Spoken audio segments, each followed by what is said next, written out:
Final number 2 of the NLA GPL T20. It's the North versus the South, Green versus Red, the Capital Parish versus the Crown City, St. George's versus St. Patrick. It is all set up nicely as we've had the toss, the players are ready to go. The umpires momentarily will take the field, but before we go any further, we will take the toss as we would find out what happened in the middle, and then we'll come through as we discuss the teams. Welcome to the toss for the second semi-final of the NLA GPL T20. It's a North versus South affair, Red versus Green.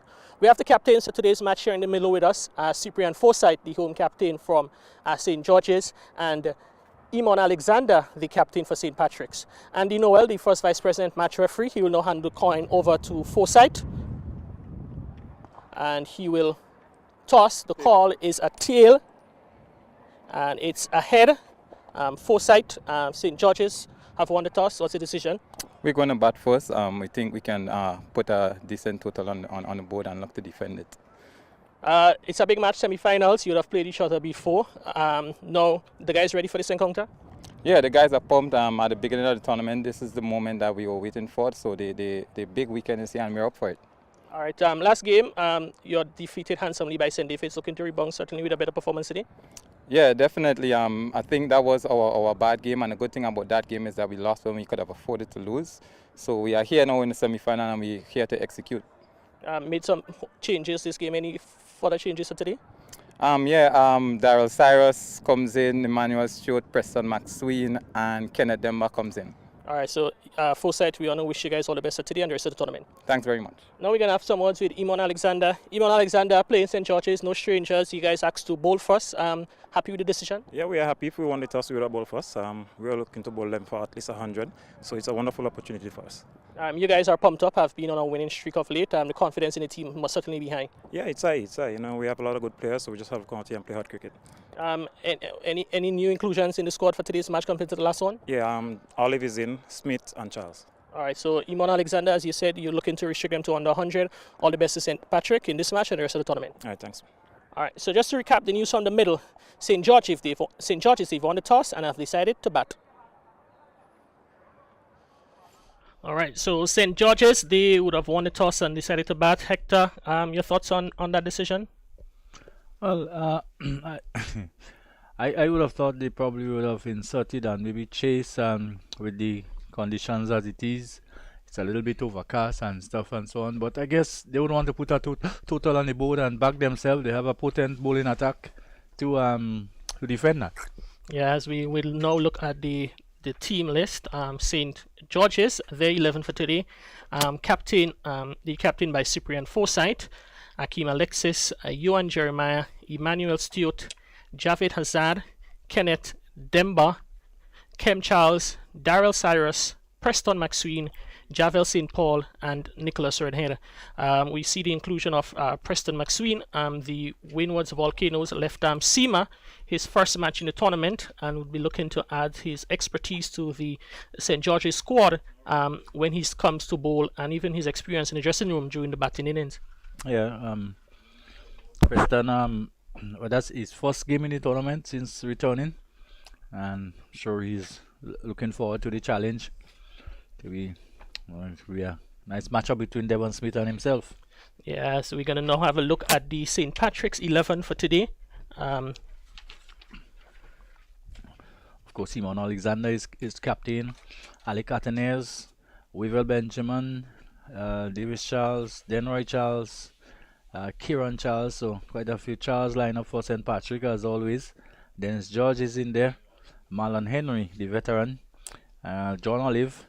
Dennis Smith and of course Devon Smith. So that's the lineup for St. Patrick. Yeah, St. Patrick's almost a consistent, the 11 has been sort of consistent through the tournament. One or two minor changes. The squad today being led by Imon Alexander, who would have done so 2 matches ago.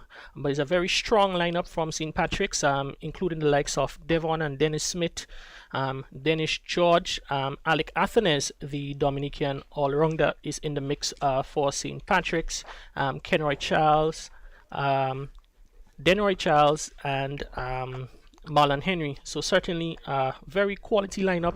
2 quality lineups on showcase here in the semi-final number 2. As we see the umpires for today's match is going to be Rupert Holas, and with him is Sean Manwaring, who will be doing duties for today's match. They're out in the middle, followed now by the players from the St. Patrick as the openers from St. George's. I make it to be Akim Alexis and Yuan Jeremiah. They're together now for their 5th match together as a batting pair. They had their first game coming in the second game of the tournament. They would have played, and subsequently they'd have been the opening pair for all the matches afterwards. So they'll be looking to get their team off to a good foundation. They have the highest opening wicket partnership in the tournament, 99 between Alexis and Jeremiah, which was scored in the match against St. Andrew. And not surprisingly, as being the custom for St. Patrick's opening with spin bowling, it would be Imon Alexander to begin the attack from the northern Dabo end of the National Stadium. I think St. George would have lost to St. David in the last outing. I don't think there would be any scars as left as a result of that. However, it's left to be seen how the batting goes. Of course, St. Patrick do not have that. It's a totally different attack. They will depend heavily on spin, not so much fast bowling. They were blown away by Iman Joseph on the last occasion, and I think it will be the batsman will feel a lot more confident against a St. Patrick attack. Although the St. Patrick attack boasts the likes of George and Alexander and Charles and so on and so forth. Yeah, St. Patrick's lineup, and just noted 2 seamers in the attack. That is John Olive. By no means he's express, but a steady bowler who looks to bowl a good line and length. And Kieran Charles, who is also Olive can even consider himself to be faster than Charles, but Charles is a very wily and wise veteran who looks to bowl the ball just short of a length into the wicket and hoping that the batsman to go after him. As that one shot and pulled down the ground by Akim Alexis. Wavell Benjamin comes off the boundary to do the fielding.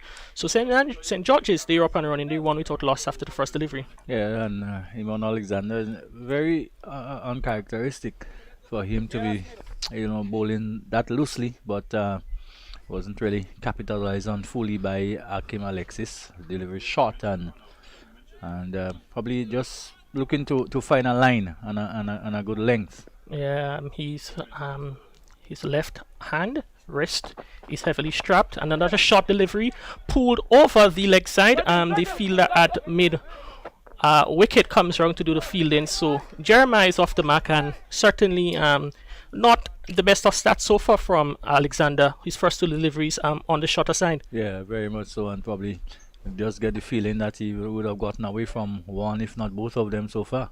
Yeah, as we see his left wrist heavily strapped, and hope that he doesn't. Another delivery shot pushed, goes back Alexis to push it to mid wicket where Athenes does the fielding. There is no run.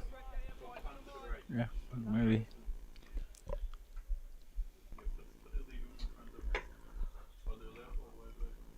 Another delivery on the line of the leg stump, turned behind square, and there is no run. So Imon Alexander so far trying to find the right length or his preferred length here in competition so far, or so far on the shorter side.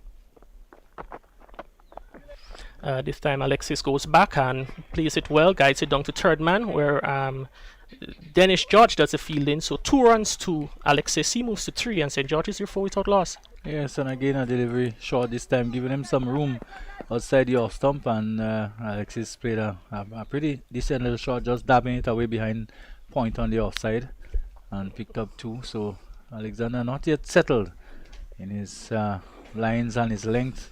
Yeah, so far as we see a change in the fielder, that is Wavell Benjamin down on the long on boundary. He's being brought more fine. And that one is short. Good fielding there by the fielder in the extra cover. That is Denroy Charles. He's certainly saved his team at least 2 runs there, getting down to 1, which Alexis went back and looked to power through the offside. So at the end of the first over, St. George is winning the toss and bat. They're 4 without loss. Well, 4 without loss. No real alarms so far in this over. Probably maybe just the batsmen may feel that they may have missed out on a chance or two to pick up boundaries. But it's early days still, and also St. Patrick will feel that decent enough for only 4 runs from the over. Yeah, and I think with the heavy concentration of spin, it would be in running between the wickets, picking up those 1s and 2s will be important, as it's going to be a second spinner to open from the southern end. Previous 2 matches that would have been Ali Cathanes coming in from the southern end, but today it's going to be Davis Charles who will begin for his team from the southern end of the ground. Well, of course, there's a left and right combination out there, and probably wanting the off spinner to bowl to the left-hander and take the ball away from him.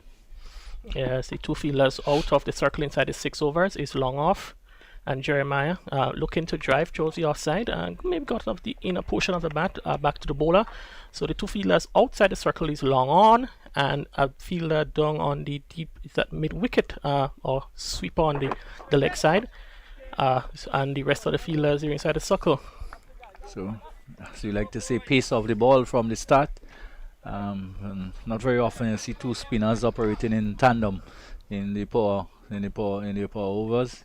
Yeah, it's certainly a bit of it takes a bit of a heart and skill to be, throwing the ball and to be bowling early up in the power play. Spinners, batsmen, they look to get the teams off to a fast start, and the slower bowlers with not much protection on the boundary, it really causes a lot of control from them early up.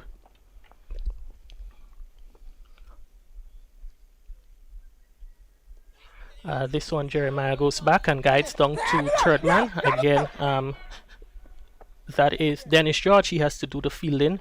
A bit stumbled there as he his foot lost his foot in a bit, but there is no damage to the field, and the batsmen, they were able to cross over for 2. So Jeremiah moves to 3, and St. George is 6 without loss into over number 2.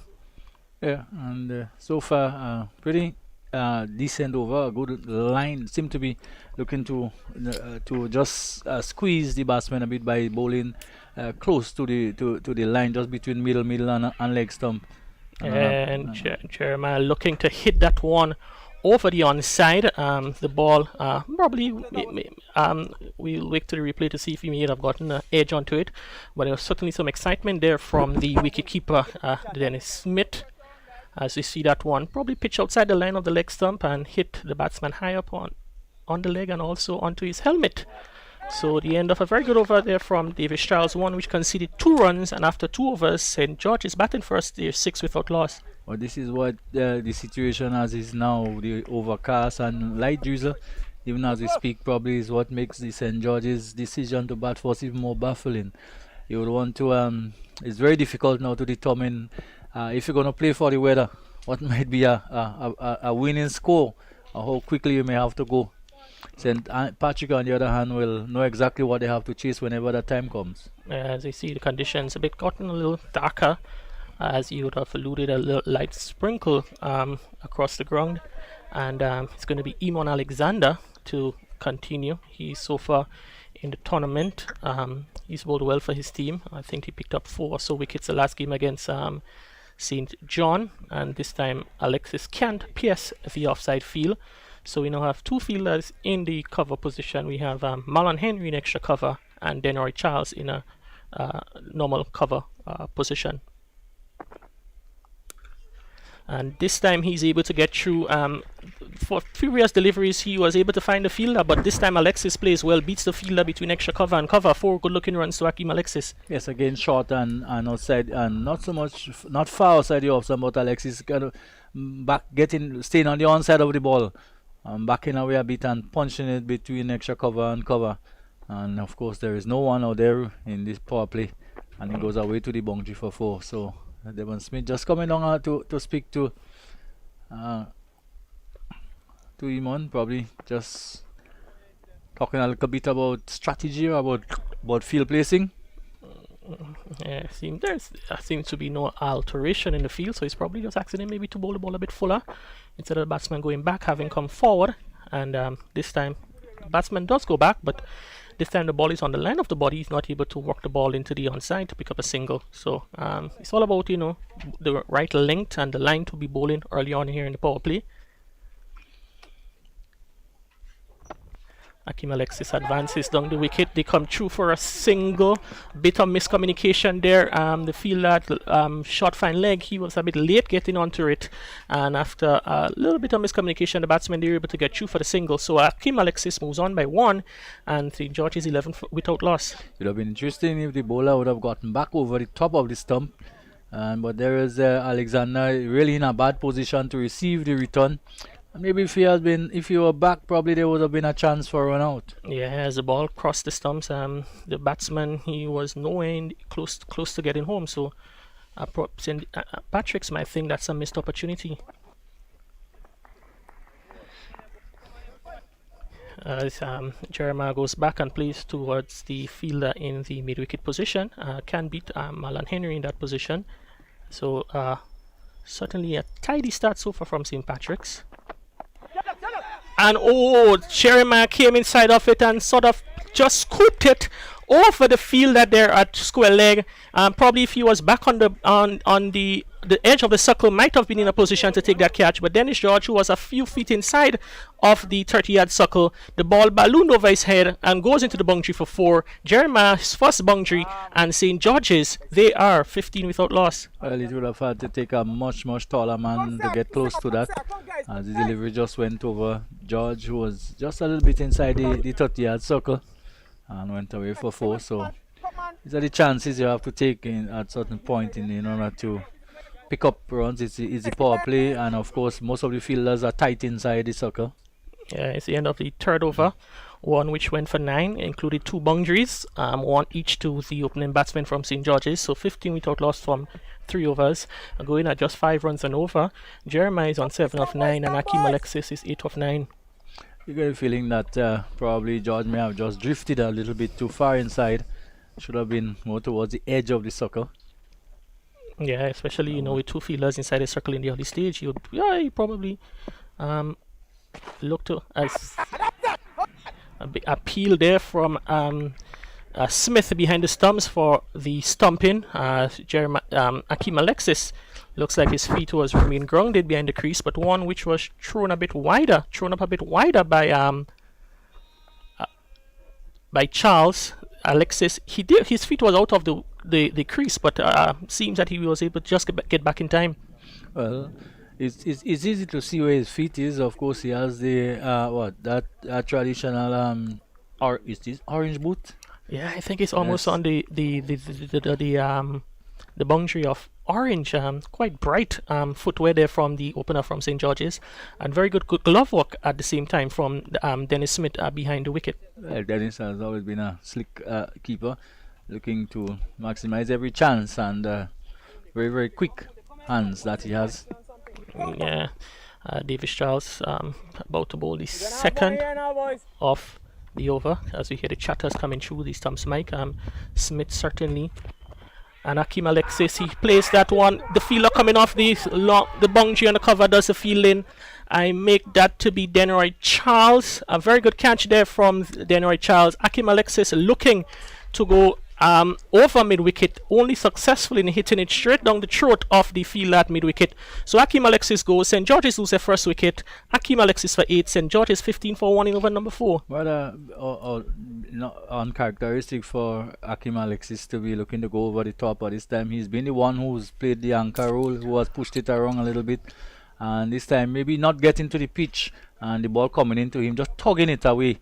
Probably looking to go a lot straighter. To me, he was looking to go down looking to go a lot straighter, but in the end, having just tugging it and pulling it down towards Denroy Charles, who was down there, and he came in and he took a pretty smart catch. Yeah, very good catch there from Charles. It was not difficult, but I think he kept his eyes on it and he was able to complete a very smart catch coming in off the boundary. The new batsman, that is the captain Cyprian Forsyth. Certainly he has been shot off runs at the tournament and will be banking on himself and backing himself to put in a good performance today for his team as batsmen cross. So it's going to be you and Jeremiah who will take strike. Yeah, and 15 for 1, we're in over number 4. And certainly St. George's has to be careful here. As I say, the captain hasn't been in the best of form, but so they will have to again consolidate. You know, when you when you lose wickets in the power play, it puts a little added pressure on you. And this time Jeremiah goes back, guides behind point, where it does fielded there by Dennis George, who sends a return to the non-striker's end. Jeremiah, he's safely in. He moves on by 1. So the score now moves to 16. Jeremiah is on 8. And Forsyth, who is yet to face a delivery, he's up with 2 deliveries left in the over. Well, St. George's, strangely enough, I've seen some rather indifferent running between the wicket so far at the start of the innings.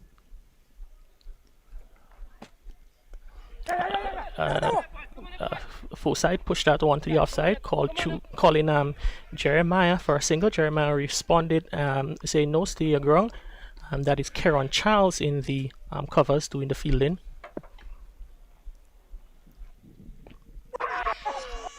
A very good delivery there from Charles. Certainly a bit of bounce, you know, had Forsyth just dabbling outside the off stump. The keeper Smith took it up in the chest region. So good over there from Charles. One which conceded 1 run and picked up the wicket of Akim Alexis. And after 4, St. George's is 16 for 1 batting first. 16 for 1. St. Patrick could be quite happy with the work so far. After 4 overs, scoring at less than 4, it's quite manageable. And again, maybe a delivery that was given a little bit more flight and bite and turn and got reasonable bounce of the pitch and defeated Forsyth. This one is short, hit high, but I think he got a lot of bat onto that one. And John Olive, who is on the long on boundary, can only watch it sail over his head. And I think Hector, I don't think he came off the middle, but these bats these days, they are so good that you don't even need to hit the middle for it to go so far, such a long distance. Well, yeah, at one time I thought it had come off the edge, the top edge of the bat, but it certainly carried a long way. Yeah, another delivery shot in length from Iman Alexander. And again, this one is short. He goes back outside off the offside edge down to the third man region. Dennis George does the chasing, but he can only pull the ball over the ropes as it crosses into the boundary.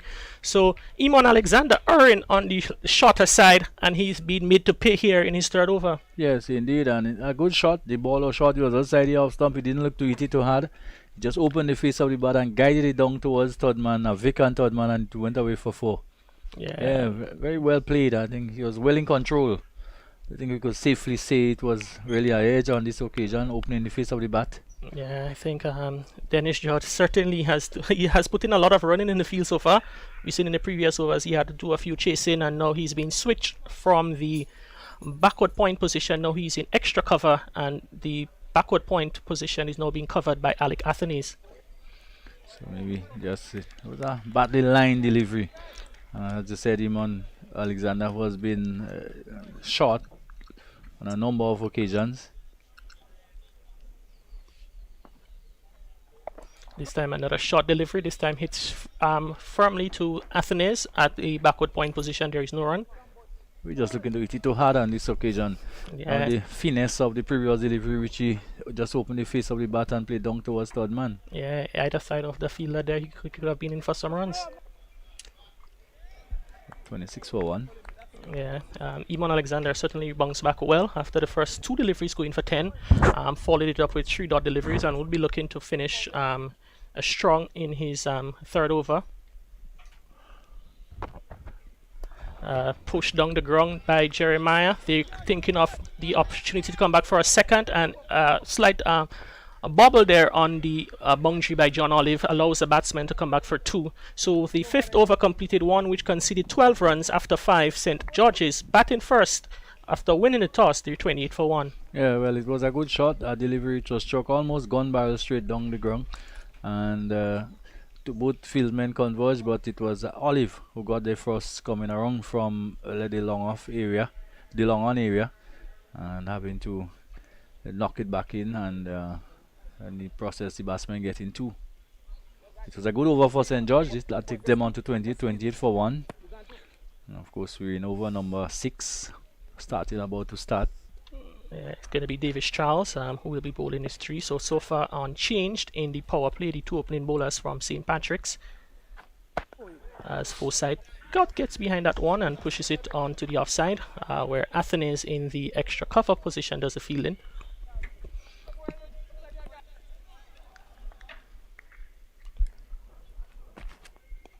And Forsyth again plays that one up to Athens, looking to get off the strike and pick up his first single, but Jerry Maxim, the skipper, to remain in his ground.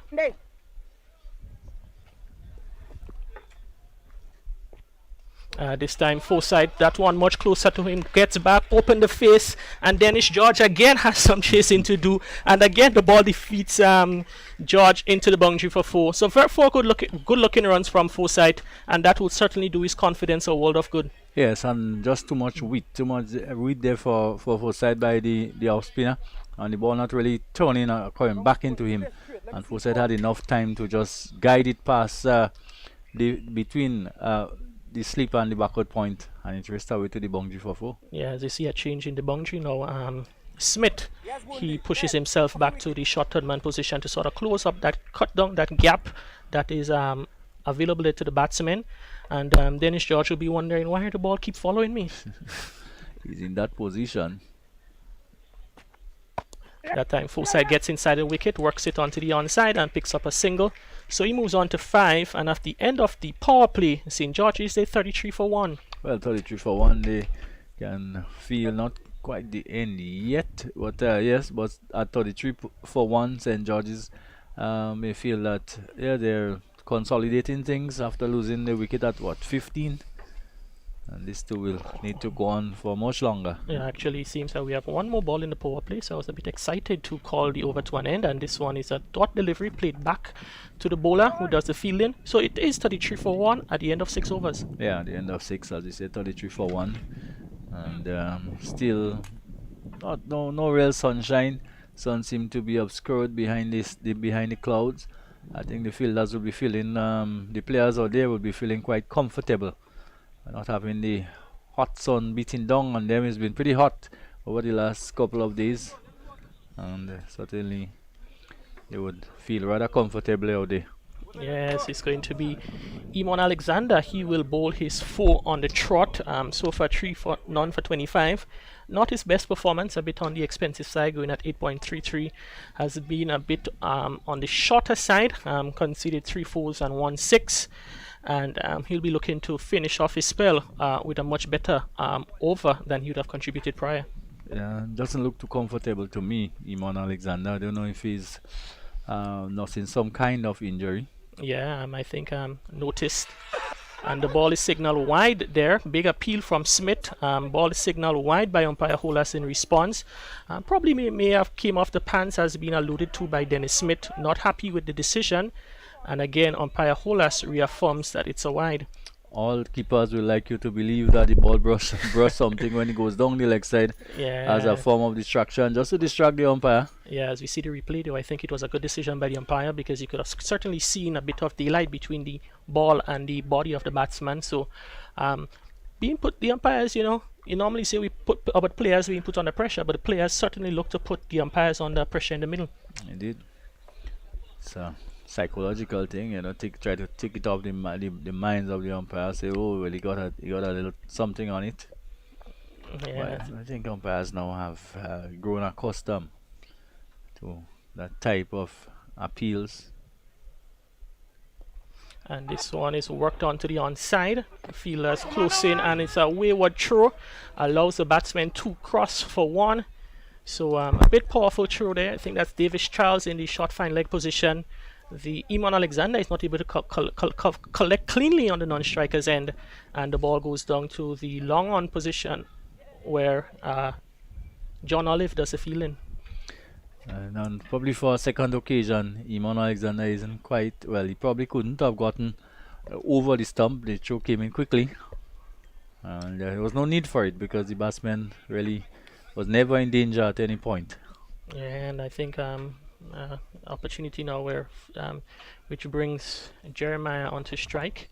Jeremiah goes back, open the face, and very good fielding there from make it Devon Smith in the short third. Well, you might say short third man, but he is maybe where in slip, where a fast. Marlon, yeah. Oh, is that Marlon? Yeah, it looks to be Marlon Henry instead there. Yeah, the other elderly statesman. And Jeremiah goes back and pulls. John Olive for a moment thought the ball was coming down his throat, but that was the case in the previous over. The ball races over his head for another 6, and Jeremiah is certainly looking to punish anything short offered up by Iman Alexander. Yes, and I'm certainly been fed a diet of short pitch bowling by the spinner. Certainly not good bowling at all by him. And I don't know. I say he doesn't look as comfortable as I've seen him in recent time. Yeah, at the toss, his left hand, which is his bowling hand, it was heavily strapped. So he seems to have come into the match with maybe an injury, and it's certainly we can see that it's affecting his bowling so far. Yeah. Another short one. This time Jeremiah gets inside of the line and hits it fine. 4 runs to Jeremiah. He moves on by 4 to 30. And St. George's, the 45 for 1 inside over number 7. Yeah, 45 for 1. Really not good bowling by Iman Alexander. This time one shot and going down the leg side and just helped on his way by the batsman. And of course Jeremiah, who's been in pretty good form, wouldn't find it too difficult at all. Yeah, as with 1 delivery left in his spell, Iman Alexander, certainly his most expensive bowling performance of the tournament today. 3.5 overs, none for 37. And in comparison to Davis Charles, who's bowled 3 overs, 1 for 8. And Jeremiah again goes, and I think that one is going to be sailing over the head of John Olive on the long on boundary. So a very expensive over is concluded by Iman Alexander. One which conceded 18 runs, and after 7 overs, St. George's 51 for 1. Yeah, the 50 has come up in the 7 at the end of 7. So quite a healthy rate of scoring. And if they continue on that rate, we'll probably see another chase in the region of 150 or 160. I think that's what they will be looking for. Yeah, it's a very powerful hitting there from Jeremiah. So far he's had hit 3 sixes and 3 of them in identical position. 3 sixes and 3 fours, 36s of 22.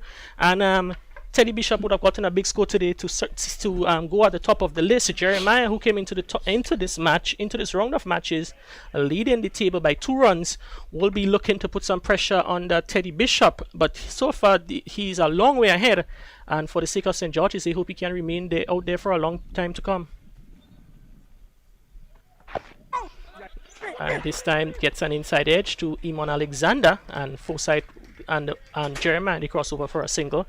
So far it has been sensible batting from the pair outside there. The partnership now 37, and they're looking to stabilize, as you would have said earlier on, from that loss of Alexis earlier on. Well, they can safely say that they have done that. They have so go past the 50, and with only 1 wicket down, I think they will be quite happy with that. Yeah, Forsyth looking to play a skipper innings today, as Jeremiah goes back to one that is going across him and can beat Iman Alexander. May not be 100%, but he's a guy, knowing Iman Alexander, he always gives 150% when he's out there. He does.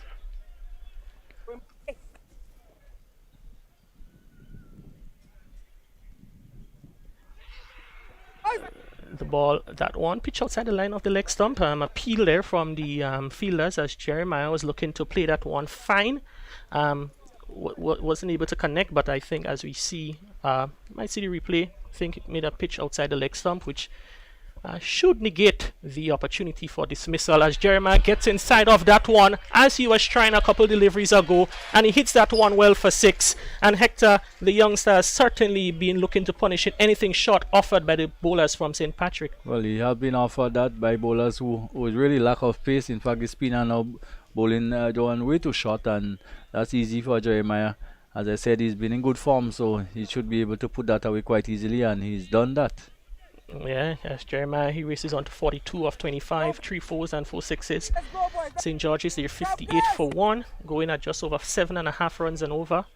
The two openers from St. Patrick's, they've bowled unchanged for the complement of overs to date.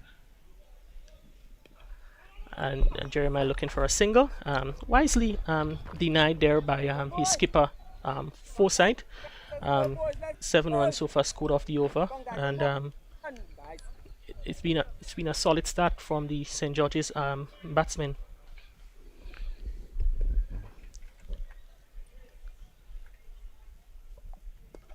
Jeremiah looks to push down the ground, but can be the fielder in Marlon Henry in the straightish extra cover. So the end of the spell from Davis Charles, one which conceded 15 runs and picked up the wicket of Akim Alexis. After 8 overs, St. George's, they're 58 for 1. Well, yeah, 8 overs, 58 for 1. Good start by St. George's. Wanting to, I'm sure, I guess the whole team plan would have been probably to score in, well, maybe in excess of 160, 170. And if they do get to that, it will be a pretty good chase. Yes, you see, it's going to be a new bowler from the northern end. So to take up from Iman Alexander will be the Denroy Charles. He will be offering his off spin, I think, if I'm correct. Denroy Charles, he's a brother of the bowler who would have completed his spell from the southern end, Davis Charles. So certainly a bit of cricketing talent in the Charles family. And this one is pushed to the fielder down there, a deep cover, as we see Wavell Benjamin, yes, steaming in from the cover boundaries to restrict the batsman to 1. So Forsyth moves on to 8, and St. George's 59 for 1. Yeah, 59 for 1. Jeremiah is on 42 and batting rather beautifully at the moment.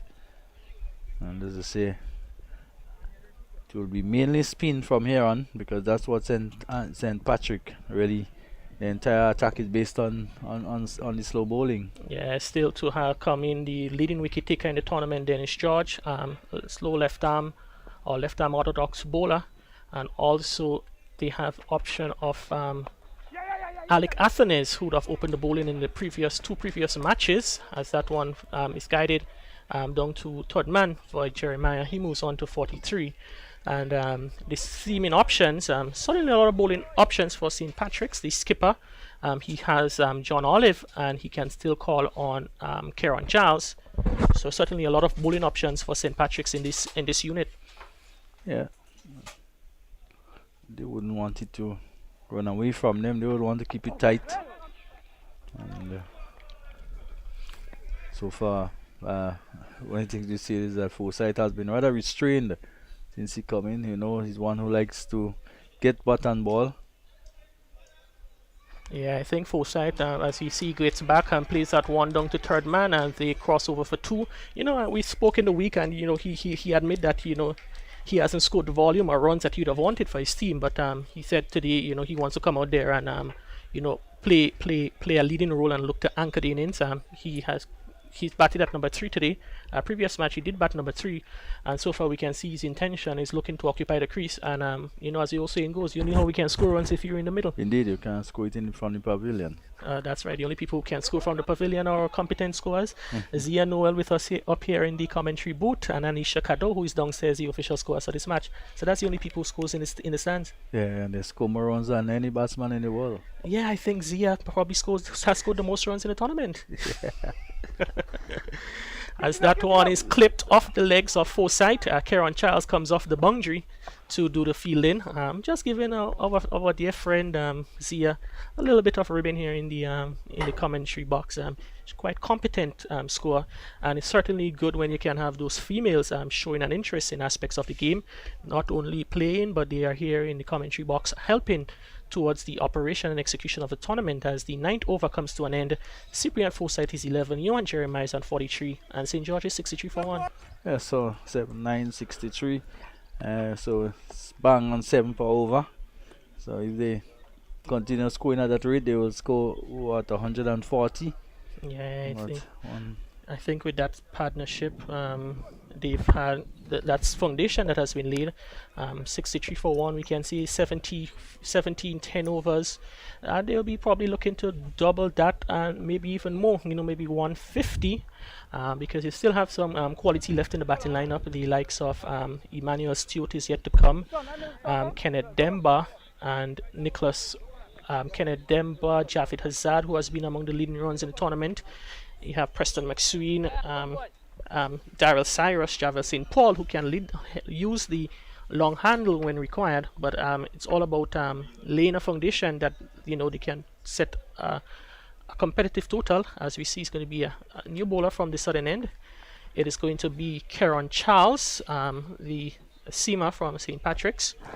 The Dreadlocks seamer from St. Patrick's, coming in off a shorter run, looking to keep the ball wicket to wicket and make it as difficult as possible for the batsmen. Just wide side the off stump, and probably not called wide, but probably just within the trams as we can see. We take a look at that. Yeah, I think it was well inside the trams. It pitched and it moved a bit, so I think it's a fair decision from the umpire as Forsyth steers that one down to third man. Run the first one quickly, but the fielder, that is Davis Charles, he's onto it quickly to restrict them just to 1. One takes them to 64. Yeah. Forsyth goes to 12. 43 is Jeremiah. And it would be a well compiled half century if he should get to it. Yeah, I was speaking. I remember when they played St Andrews and they won 99, and I said, should they get 100? Partnership between Alexis and Jeremiah is going to be a good one. And then, bam, the wicket falls. So I'm sure the field players and the supporters of St George's would not like for me to utter those, as Jeremiah gets inside the line of that one and plays it well behind square on the onside for 4. So he moves on by 4 to 47, and St George's 68 for 1. Did get a lot of bat on that delivery, which was maybe just going across him a bit and whipping it. It seemed to be quite risky, or whipping it through backward of square, and it goes away to the boundary for 4. Yeah, as Jeremiah, look, he's certainly been solid so far. And one thing you cannot accuse him, Hector, is of looking to overhit the ball. He has played the ball in his merit, and he has gotten just reward so far.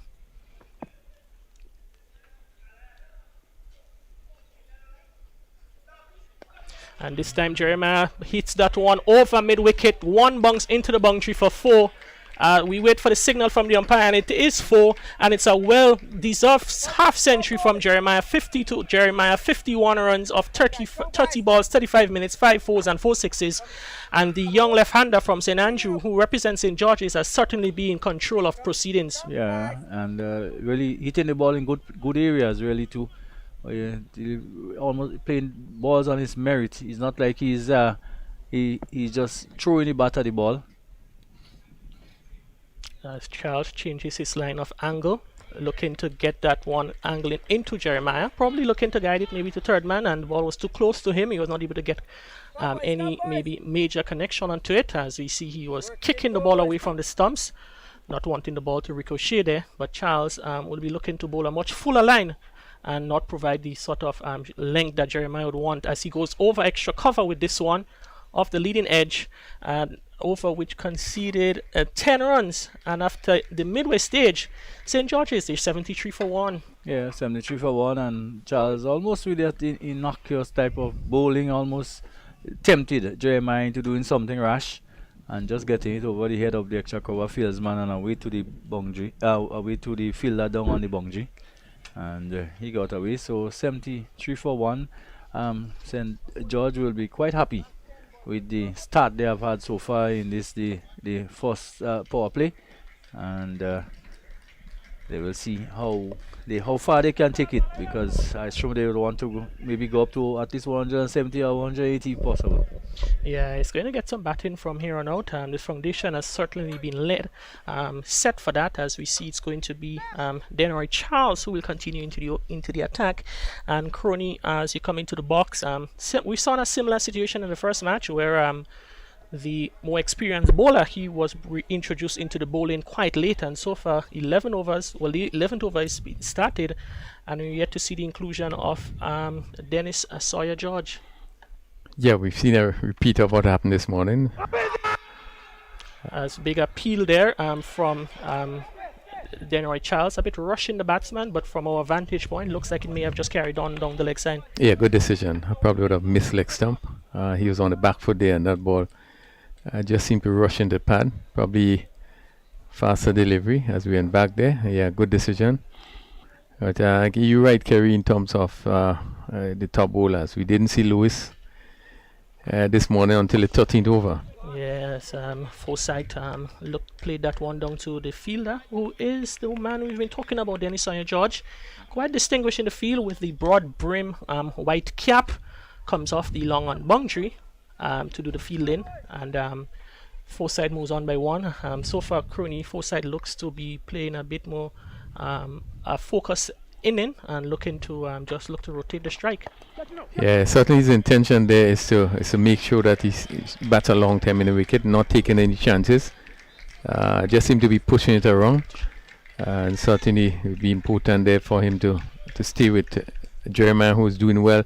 And there is no pressure on him. The fact that the runs is coming from the other end, so he just need to stay with him and pick up the ones and the twos while Jeremiah continue to score quickly. Yeah, as he gets another single, and he moves on to 53, and Forsyth gets back, can beat the fielder at short fine leg. I think that looks to be Marlon Henry in that position.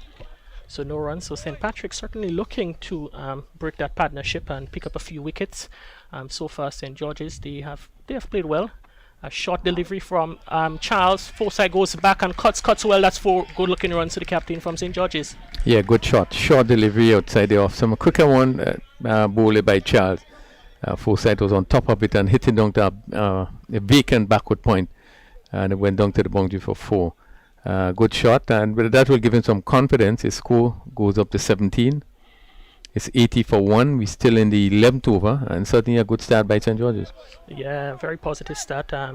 The last game, they batting, they were bundled out, I think, for 61 against St. David's, and so far 80 for 1. As that one speared into the legs of Forsyth, he did well to get some bat onto it, and the ball races down to the fielder on the sweeper position on the onside. So he moves on by 1 to 18, and after 11, St. George's win the toss and bat. They're 81 for 1. Yeah, and good start for St. George's, who have done very well. We have seen with both matches today the opening stand of St. Andrews were really a good one, and we see now that St. George's 81 for 1, just losing the wicket of Alexis.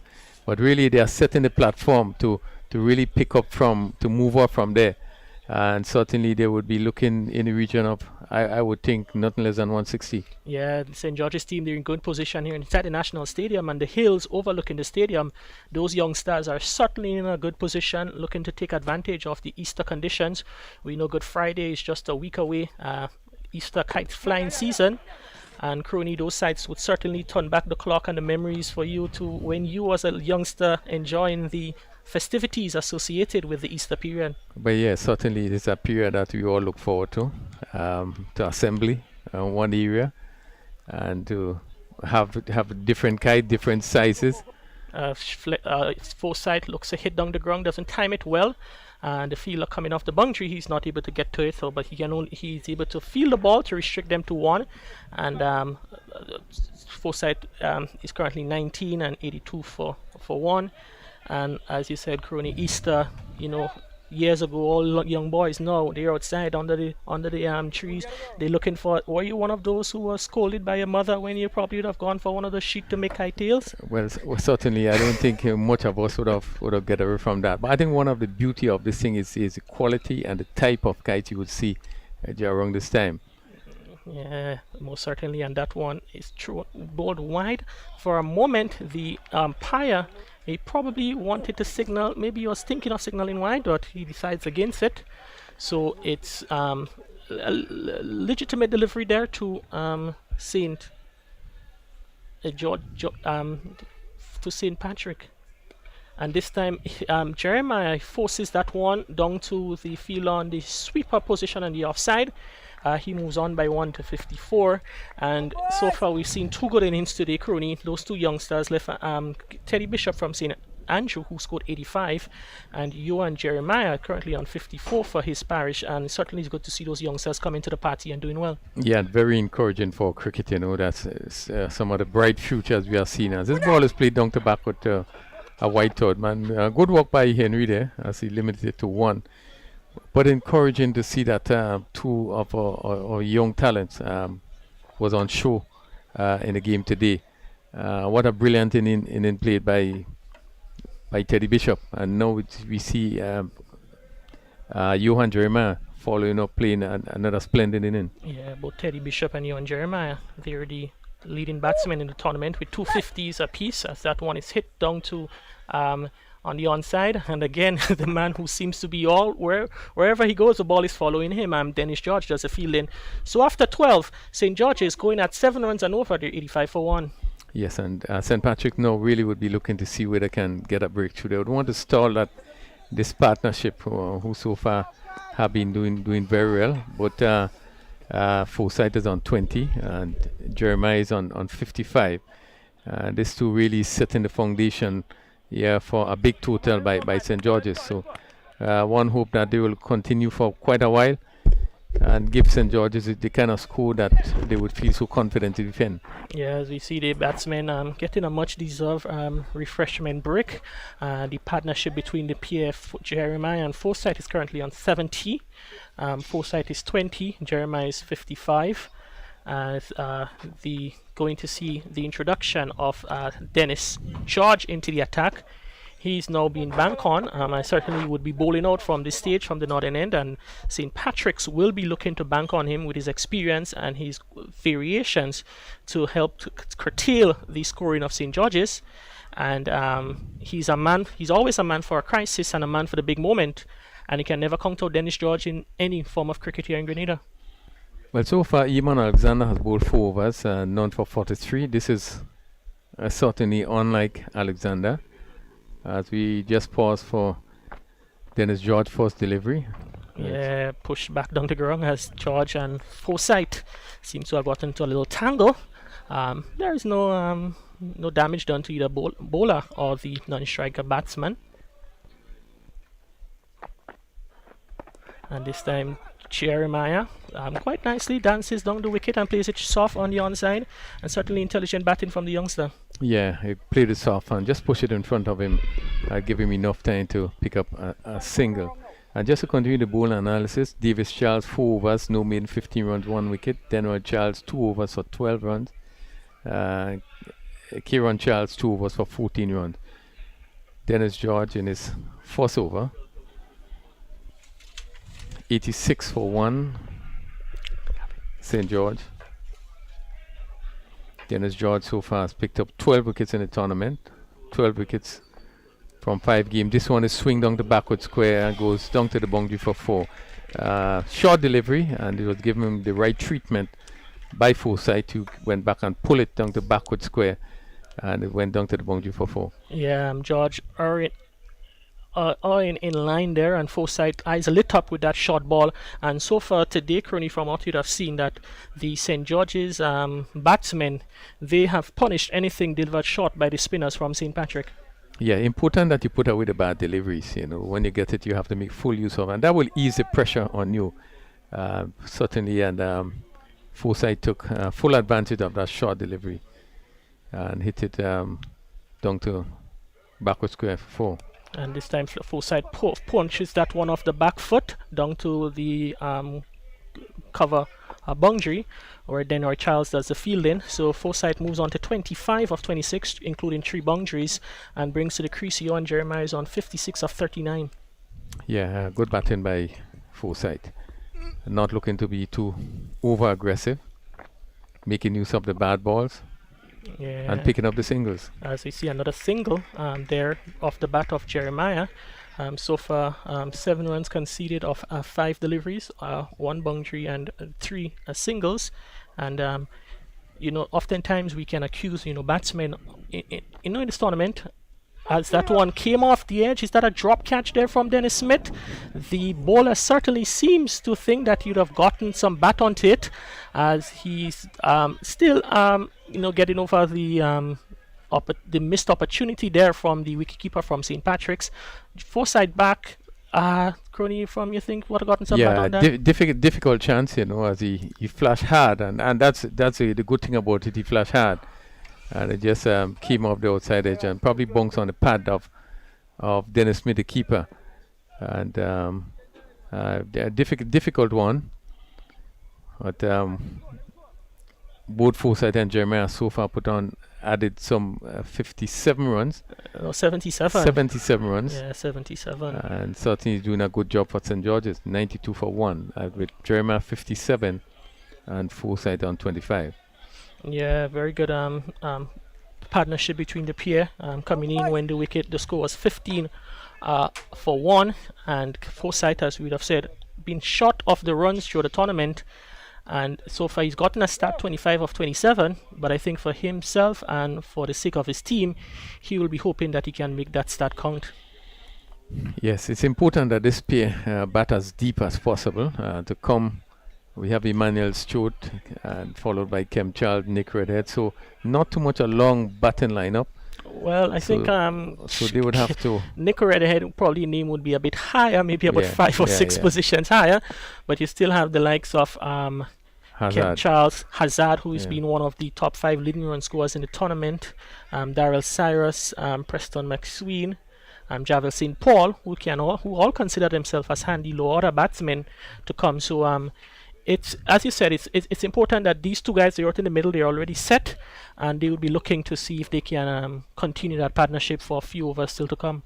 Yeah, it's good to see that Preston McSween is back in the mix, playing his first game. Yeah, we look forward to see what he can offer up, when his turn comes with the ball later on.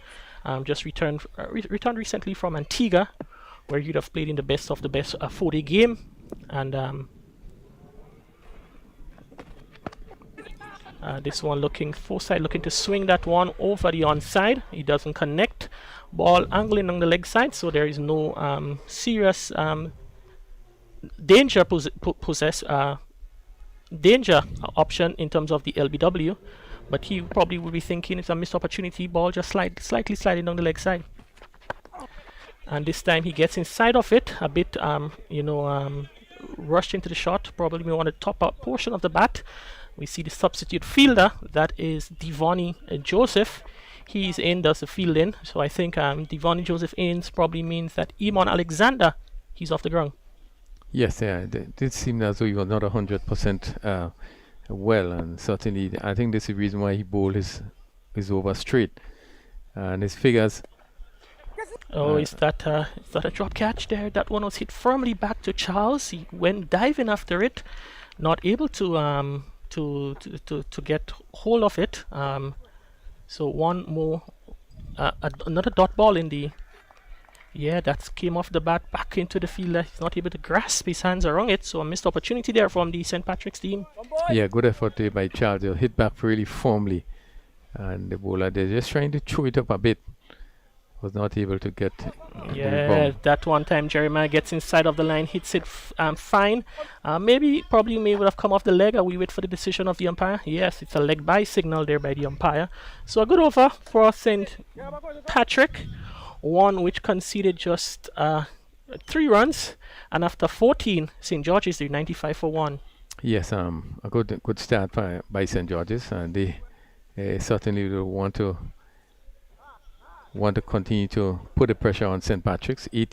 95 for 1, 14 over, so we have 6 overs to go, and they probably might be looking now to push on a bit more, maybe try to get up to that maybe 160 mark.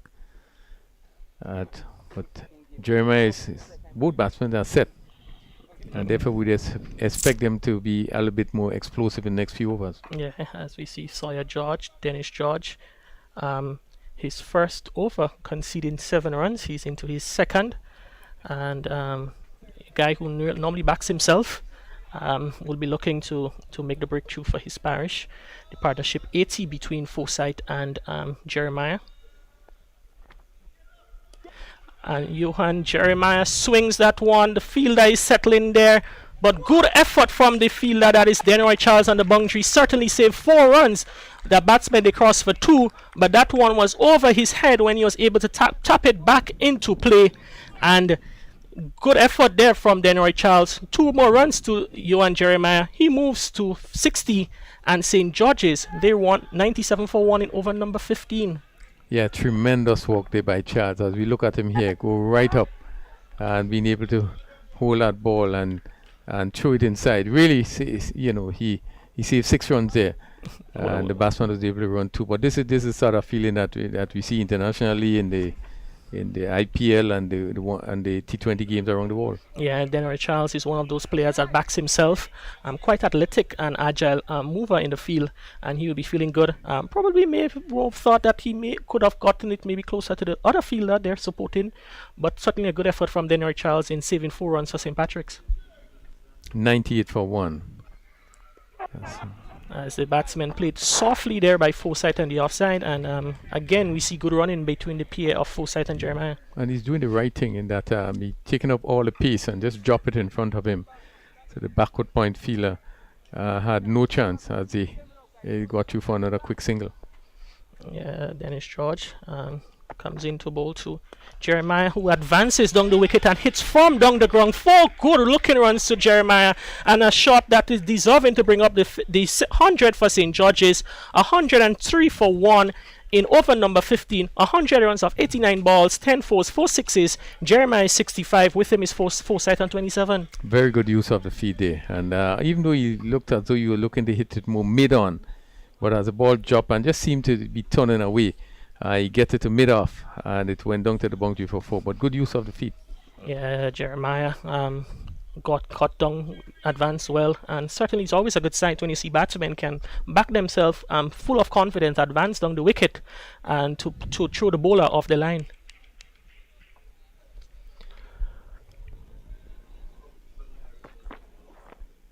This time Jeremiah goes back and cut down to the backward point position. Good fielding there by Kieran Charles, using his foot to save 2 runs.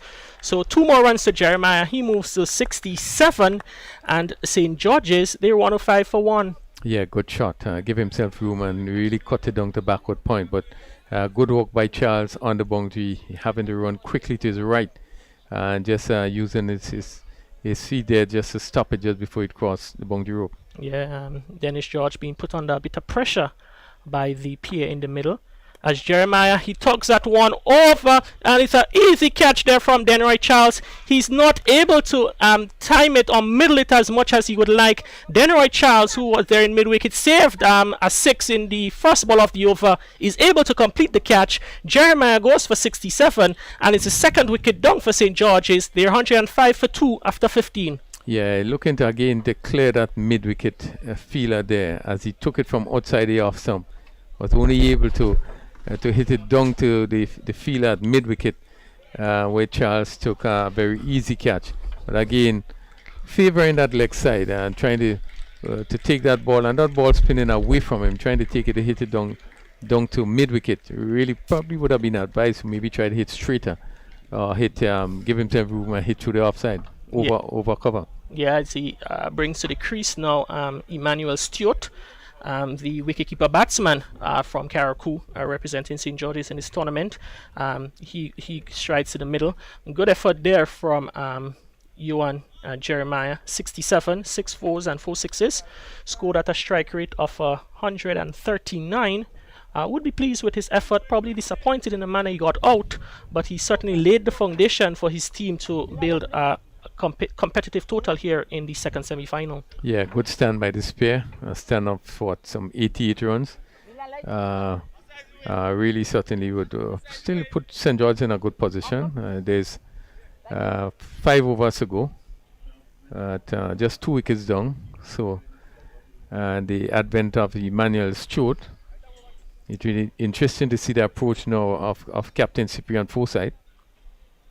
Yes, as it's going to be Kieran Charles, one of the 3 Charles in the lineup today for St. Patrick's. He will continue from the southern end. So far none for 16 of 3 overs.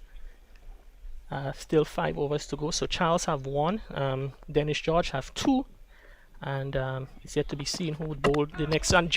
Stewart goes bowled, looking to hit over mid-wicket, and his middle stump is knocked back by Kieran Charles.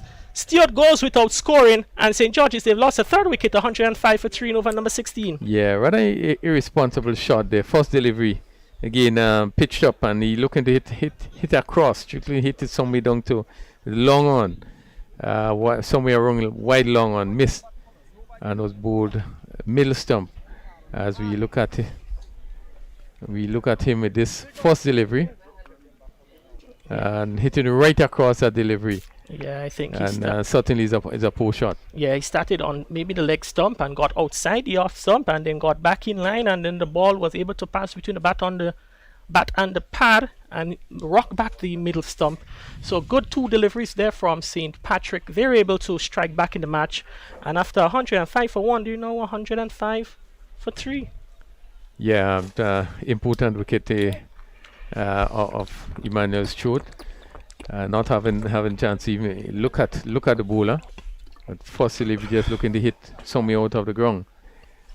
Good blow struck by St. Patrick's. 3 for 105. Forsyth 27. Denver now comes into bat.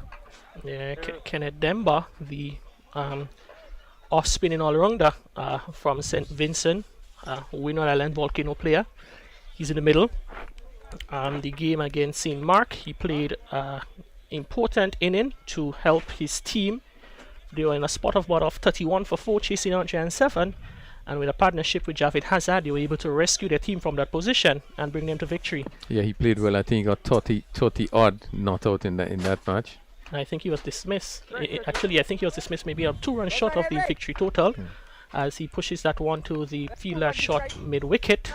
And there is no run, so quite a very experienced player, and probably the right man at the moment to St. George's to see if he can shepherd them through the finish line in this inning.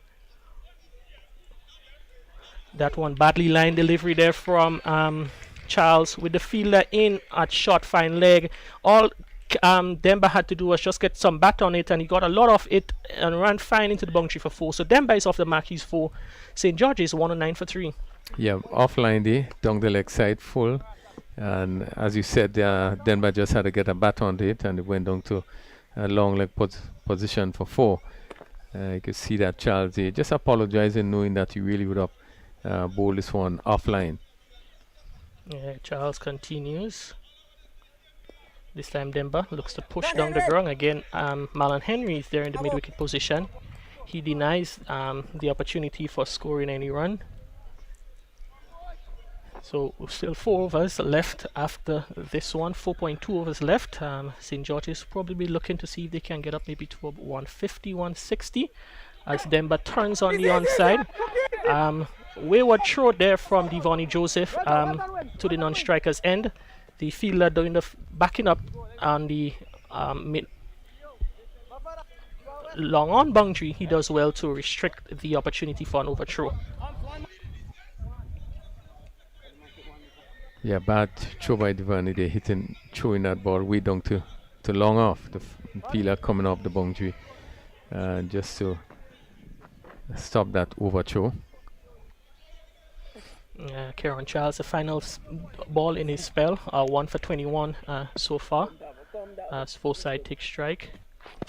And that one again, maybe line on the line of the leg stump. Forsyth looking to hit over the leg side, doesn't connect, hits him on the pad and trickles behind where Devonnie Joseph does a fielding.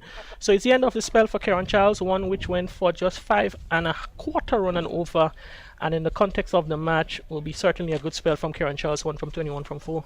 Yeah, good spell. 4 overs, 1 for 21. Forsyth probably would have missed out on that delivery there. Probably looking for too much power. Maybe trying to hit it square, where he probably could have just come forward and just turn it fine.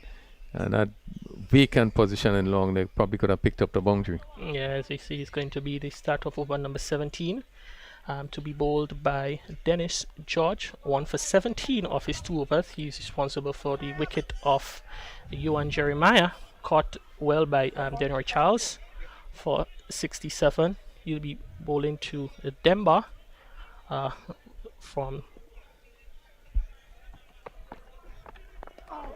And Demba comes forward and pushes George to Devon Smith there, who is in extra cover. So quite a bit of experience there in the middle. Demba and Forsyth.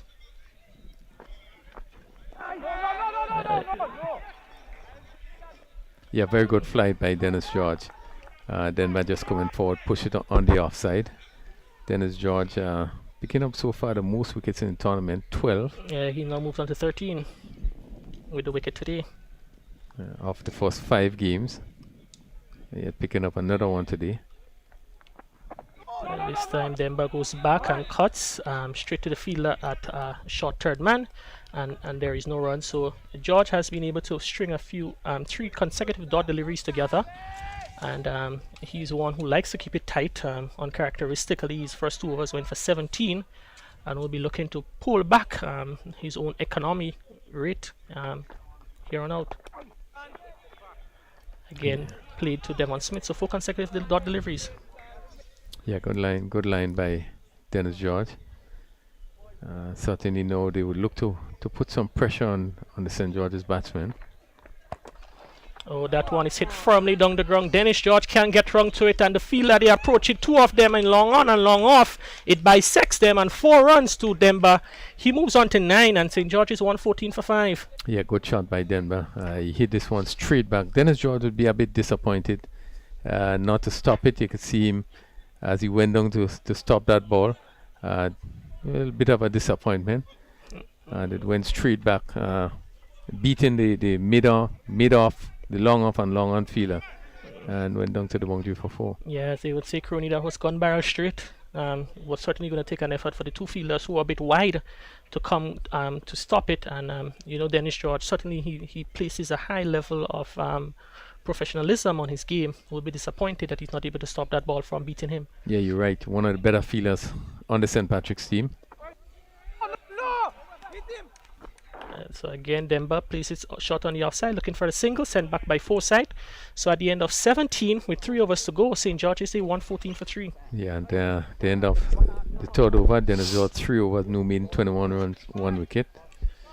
Charles 4 overs, he also had 1 for 21.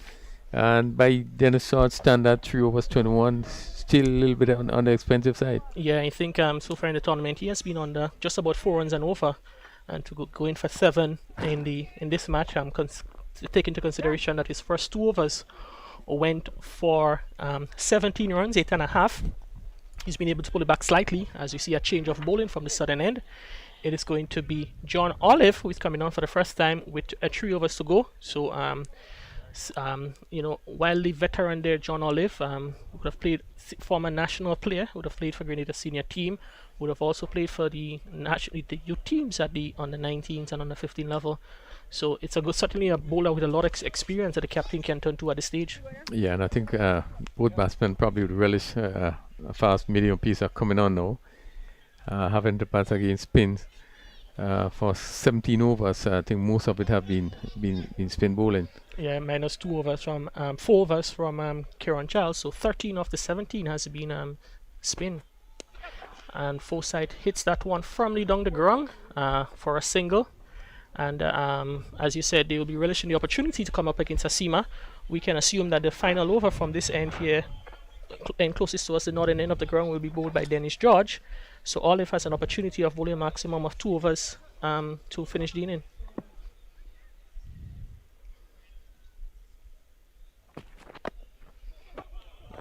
Demba certainly looking to change gear, probably looking to hit on the onside over mid-wicket. Got an inside edge to Devonny Joseph, who has been certainly busy in short fine leg in his stay in the middle as substitute fielder. Yeah, good delivery ball by Olive there, right up, and the batsman looking to hit somewhere down between that long on and mid-wicket, trying to pick that gap. It went into the pads.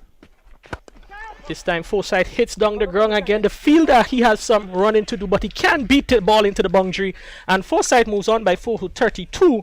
And St. George's, they 120 for 3 in the middle of over number 18. Yeah, pitched up and hit straight. The important thing here is that he hit it straight. He didn't try to go across it, but hit it straight. And then he beat the fielder at long off and went into the boundary, welcome boundary for Forsyth. Yeah. Forsyth does well this time. He gets inside of the line and lifts that one over the fielder. Short fine leg for 4-1 bounce into the boundary. And the captain from St. George's, who was going through a bad spot, has responded so far. Hit 5 fours in his 36 of 35. Yeah, good shot by Forsyth there. Again, seemingly going down the leg side. He picked it up well. Maybe just from outside the off stump, but he picked it up as the ball came into him and hit it over vacant backward square position and went down to the boundary for another 4. Yeah, pressure is now on John Olive to respond. And Forsyth uses the long handle. Dennis George can only watch Dan's one sail over his head for 6. So Forsyth, he has come to the party. He now is 42. And St. George's into over number 18. They're 130 for 3. Yeah, massive shot. Really good hit there by Forsyth. Again, over pitch. And again, you see him going straight. And didn't look to hit across it, but it's straight. And really hit it over long on for a huge 6. Yeah, Forsyth again. This time he goes back and cuts well down to third man. There is only 1 run there. So the end of a successful over, one which conceded 17 runs. Forsyth is 43, Demba is 10, and with 2 overs to go, St. George's 131 for 3. Yeah, good over by St. George's. 17 runs in that over. And as we said before, with the medium piecer coming on, really, it sort of relaxed the batsmen. It give them a chance really to put back the ball. And Forsyth taking full advantage in that over, scoring 17 runs in the over. Yeah, St. George's 131 for 3 would be probably hoping that they can get up to about 150. We know that earlier on 156 was comfortably chased by a St. Andrew batting second. But it's still a good wicket, and they will be looking to get maximized as much as possible. Dennis George, we know his capabilities, will be looking to make it as difficult as possible for the St. George's team effort. But 131 for 3, with 7 wickets in hand, St. George's should be going all guns blazing in the final 2 overs. As Fletcher Forsyth, there's been a bit of indecision coming back for the second, and Kieran Charles slight fumble, but the batsmen, they were not able to cross over for 2. Demba was able to get back into his crease, so 1 more to Forsyth. He's 44, and 132 for 3 is the score. Yeah, and Denver looking to give Forsyth the strike day to come back, but it would have been close. And Forsyth, yeah, a bit hit too firmly to Charles. No, the backward square goes on to the boundary, mid-wicket on the boundary. And Demba swings, and he swings well. That one goes into the stand. Big 6 from Kenneth Demba. He moves on to 16, and St. George's 138 for 3. Yeah, massive hit by Denver. Again, ball giving a bit of air outside the off stump. He really picked it up and hit it sweetly, and that probably would have gone maybe 90 meters. At a good shot by Denver. Yeah, then Kenneth Demba certainly relishing the opportunity to finish the game as he pulls out from the delivery there from Dennis George. George 1 for 28 into his third over. St. George's 138 for 3. And Demba again using the long handle, doesn't time it well. Kieran Charles comes off the boundary in the mid-wicket position to do the fielding. So Demba, he moves on by 1, and St. George's 139 for 3 with 9 balls to go. 155. Crony certainly a prospect here at the National Stadium. Yeah, most definitely. With both batsmen looking to use the long handle. And Forsyth advances, hits it behind the fielder there. Good effort there from the fielder at the long off boundary. The batsmen, they come back for 2. I think the batsmen, they were thinking that was 4, but Davis Charles, he stuck out his leg and he was able to keep the ball in play, save 2 runs there for his team. Yeah, very interesting bit of feeling. Probably we'll look at it again, but good work, it seems, by Charles on the boundary. Would have been very difficult for the umpires to do anything else but just to leave it to 2 runs. And Forsyth, bit disappointed. You can hear the anguish coming through the stumps mic. He's not able to get onto that one. A bit shorter in length from George. Forsyth looking to go over the onside, but was only able to hit it down to Athenes coming off the long on boundary. So Forsyth is 47. St. George is 142 for 3 with 7 balls left in the inning. And Demba looks to go downtown. Good catch there again, down the throat of that is Davis Charles. Demba looking to go over the top, doesn't connect well, but good effort from Demba. 17 of 13 as the 19th over comes to an end, and St. George's they 142 for 4. Yeah, it didn't get hold of that, didn't get the timing right, but I think the shot was on. Certainly in the 19th over, it was necessary to play that sort of shot, just didn't get hold of it. And the fielder Charles on the boundary took a simple catch. St. George's losing their 4th wicket, 142 for 4. And Denver going for 17. Forsyth is on 47. Yeah, the new batsman to the middle. If that to be Preston McSween, we wait till confirmation. Yeah, that seems to be Preston McSween. With the number 9 on his back, with his Windward's Volcanoes helmet. But the final over of the inning is going to be bowled by that is Denroy Charles. So 1 over, John Olive went for he got in this match going for 17, and now it's back to the off spinner to finish the inning.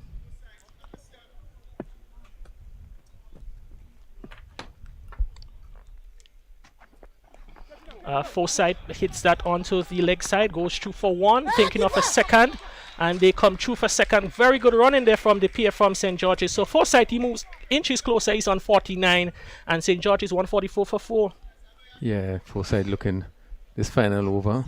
He would be looking to take every chance to get up to at least 150. Yeah, he's on 49. It is 15 sides. I think that will be secondary.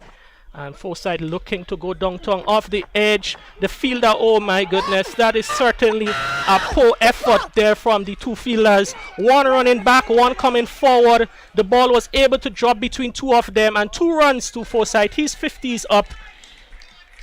And it's 50 for the captain of 42 balls, 5 fours and 1 6. Yeah, that's 15, 62 minutes. Good inning, but again, bad judgment on the part of Charles, who's at extra cover. And that seems to be Benjamin down on the long off boundary. Forsyth falling over in the process, looking to hit that one over mid-wicket as he was looking to get on down to the non-strikers end, fell in the process. So it's 146 for 4 with 3 deliveries left. And Forsyth gets a thick edge down to the fielder short fine leg. So he moves to 52, and St. George's 147 for 4.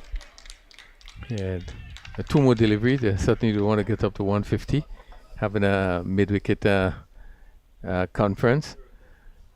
But Preston McSween. Denroy Charles. So it's Denroy Charles to bowl the 5th delivery in the over, the new batsman Preston McSween, and coming in a situation, it's only one thing on Preston McSween mind: swings for the rafters, which he does, and he does well. That's a big 6 off a mid-wicket. First ball from Preston McSween, deposited off a mid-wicket for 6. The 150 up for St. George's, 150 of 120 delivery, 76 minutes, 14 fours and 7 sixes. Yeah, good shot by McSween again, over pitch delivery, and so they hit it over long on. Really a good hit as Charles just giving that, tossing that ball up a bit in the slot, and McSween taking full advantage and hitting it over long on for 6. Yeah, final delivery up as Charles to bowl to McSween, and McSween swings and he misses, and that's the end of the inning. At the end of the 20 over, St. George's winning the toss and bat, scored 153 for 4. Yeah, good display by St. George's. They win the toss and suddenly take the opportunity to bat first. We had a good inning by Johan Jeremiah, who batted well for 67. And Cyprian Forsyth, the captain, played a good inning, undefeated on 52. And after 20 overs, St. George's ended up with 153 for the loss of 4 wickets. So this games today, we are seeing in the first game, the team batting first, scoring over 150 is something we haven't seen for quite a while in the tournament in terms of teams getting up to that score. So St. George's getting 153 for 4. and St. Patrick's would feel pretty confident. The fact that St. David's also got 155, and St. Andrews would have batted well, and probably in a sense make light work out of it. Now we are seeing St. George's 153, and St. Patrick's will still feel confident, having the likes of Devon Smith and Altinez. They would feel pretty confident going after this 153 runs, 4 for victory. They would feel confident that they can also get past the score to get into the final. So as the players comes off the field, we see the ground staff just once again rolling the wicket, making sure that it's okay for the second half of the game. And as the St. George's players just going to do the warm-up with coaches Junior Murray, who are continue to do a tremendous work in terms of coaching, working very hard with the St. George's team. He's also with the Volcanoes, and certainly have been doing a lot of work in terms of cricket development in Grenada, and he must be complimented for the work that he has been doing. Also in terms of having his own academy, he has certainly have opened his academy some years ago, and have a tremendous amount of young people, both male and female, part of this academy. So he continues to do a lot of work for cricket development. Certainly cricket would have taken him far and wide. Certainly has made Grenada proud. So we just want to applaud him for the work that he's doing. As we go down to the grounds, Kerry is with someone. Let's see who we have Kerry down there as we turn over to you. Johan Jeremiah. We're here with Johan Jeremiah, 67 in his team's effort of 153.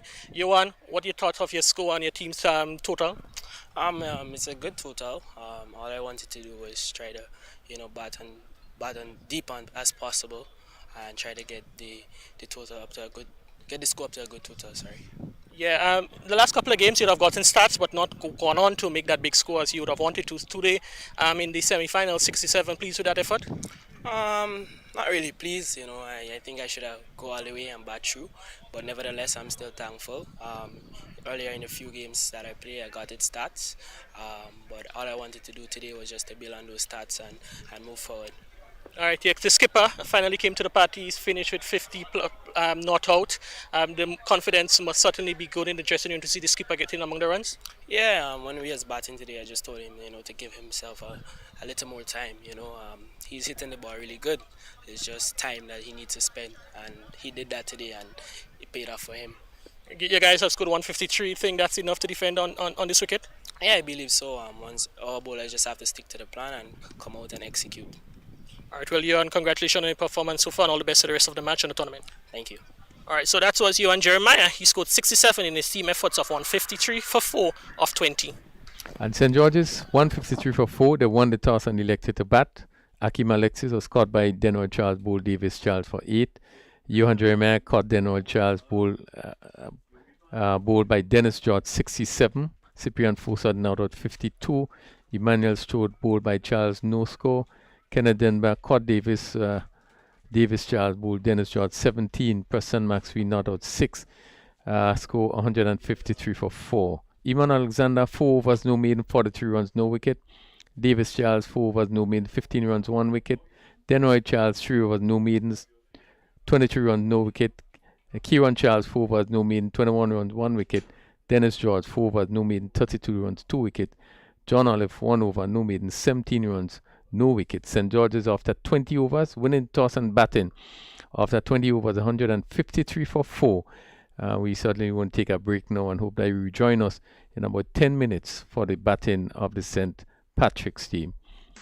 More jackpot money, more reasons to play this game. More money for way. Super 6 a bigger jackpot game. Now you love Super 6 even more. With more money, to the jackpot galore. Play more, win more, have more fun. With more jackpot money, Super 6 is my number one. With the new and improved Super 6 team, the jackpot keep growing and growing. I'm growing. More jackpot money, more reasons to play this game. More money for way. Super 6 a bigger jackpot game. Super 6, bigger jackpots, more chances to win.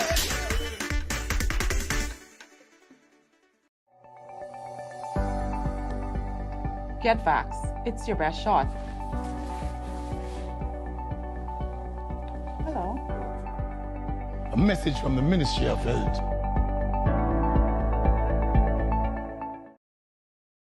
Holy Natural Spring Water is a water for every occasion. On the field of sports, at your workplace, just open the bottle and savor the pure, refreshing taste. Holy Natural Spring Water is produced in Mama Can St. Andrews and is available in all sizes nationwide. To order, telephone 444-7654 or 533-7654.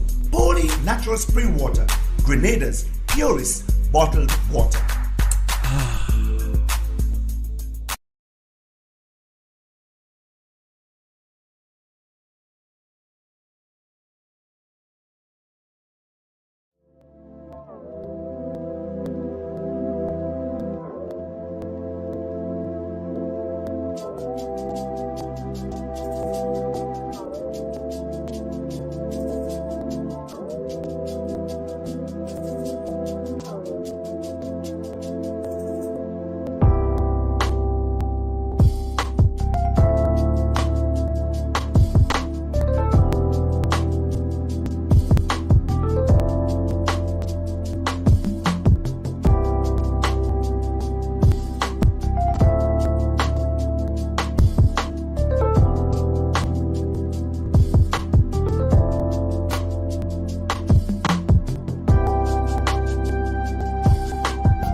Welcome back to National Stadium here as we see the second innings or the first inning of St. Patrick's team. They are going to chase 153, 154 for victory in this second encounter in the semi-finals of this T20 tournament, which Justin have been going for probably last 5 weekends. Yeah, been a while. It's been interesting tournament though.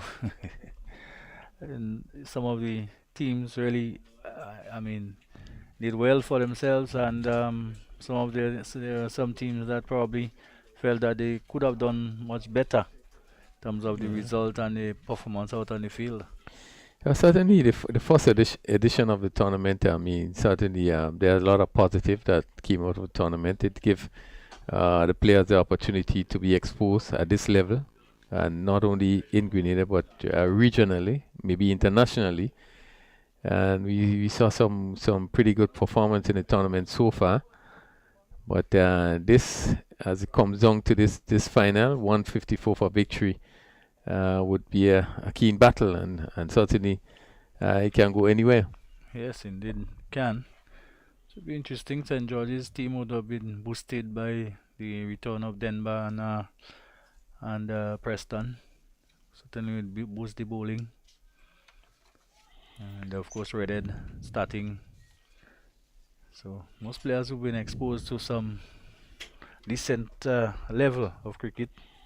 This one is hit straight down the ground, and that goes for first delivery, pitched up, and Benjamin getting under this one and hit it down to long on for 6. Good positive start by Weevil Benjamin. Yeah, we haven't seen him in that mode so far for the tournament, but from ball 1 he's at it.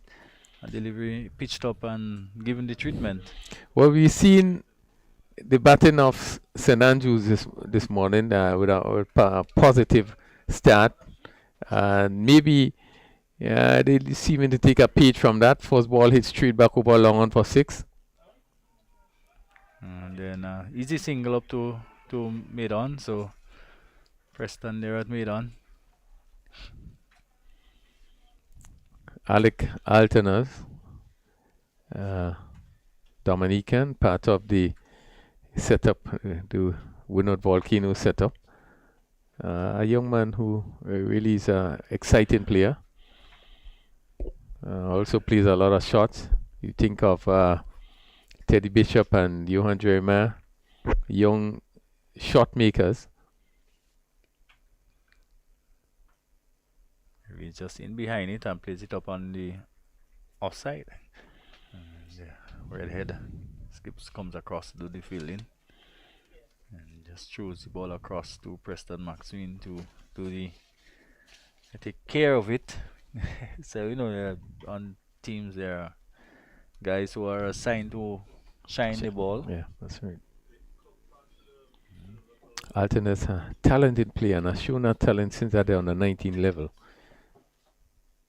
A lovely shot as he hit down to square cover for 4. A lovely shot, given the room there, and he just rest that bat on it, and it flew across off the surface, down to the boundary for 4. Yeah, that was this day. It was we often talk about the square cut going out of the game, or that raced across the square boundary and away to the boundary for 4. Yeah, and interestingly hit it in front of point, and it really square cover, and it went down to the boundary for 4. More positiveness we are seeing with both batsmen. It's 11 without loss, and we are in the first over. Redhead is bowling that slip point. Must have been pretty close, that one. Maybe the ball just, maybe just swinging away down the leg side, but struck almost full.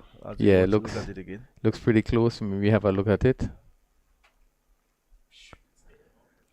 Very, very, very similar to the decision one this morning.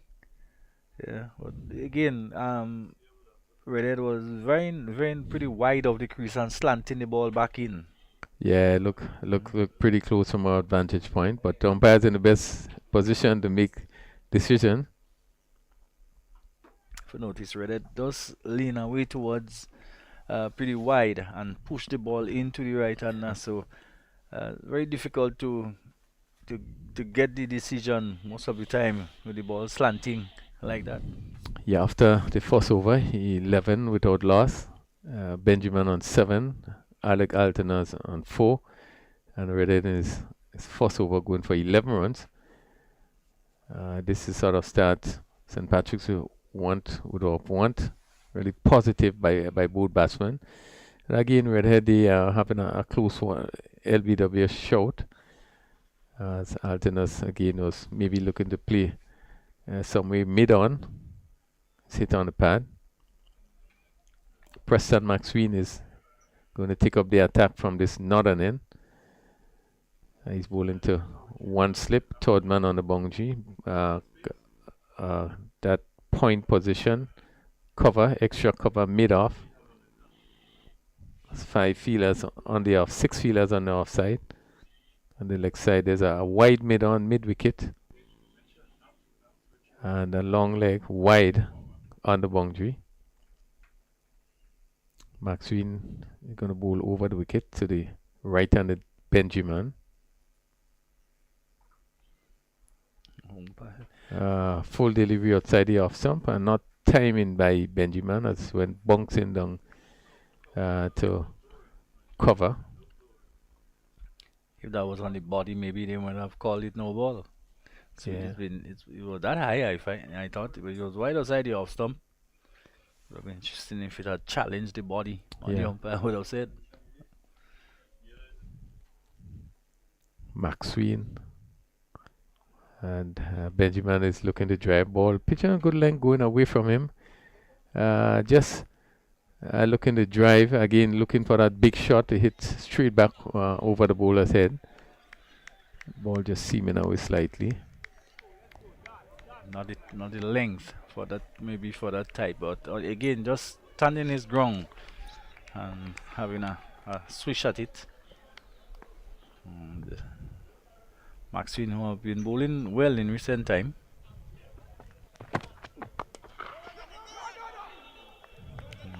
Nearly giving it a bash, but not being able to find the gap, or again, not timed as well as he probably wanted.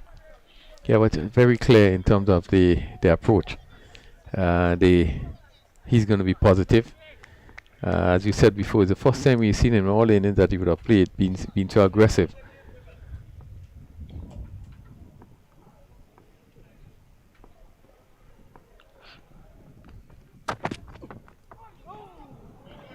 Again, another full toss outside the off stump. This time he going hard at it, getting the inner portion of the bat and beating the keeper to his left. No way, he didn't have a chance as the delivery flashed down towards fine leg for 4. Yeah, full delivery there, and here again I think he was looking to hit somewhere to mid off, coming off the inside edge and just bouncing just past the wicket to the left of the keeper, who really didn't have much of a chance. Pick up another boundaries, 15 without loss. And Benjamin moves to 11 as we see the long one now being placed right back on the boundary. He's coming straighter.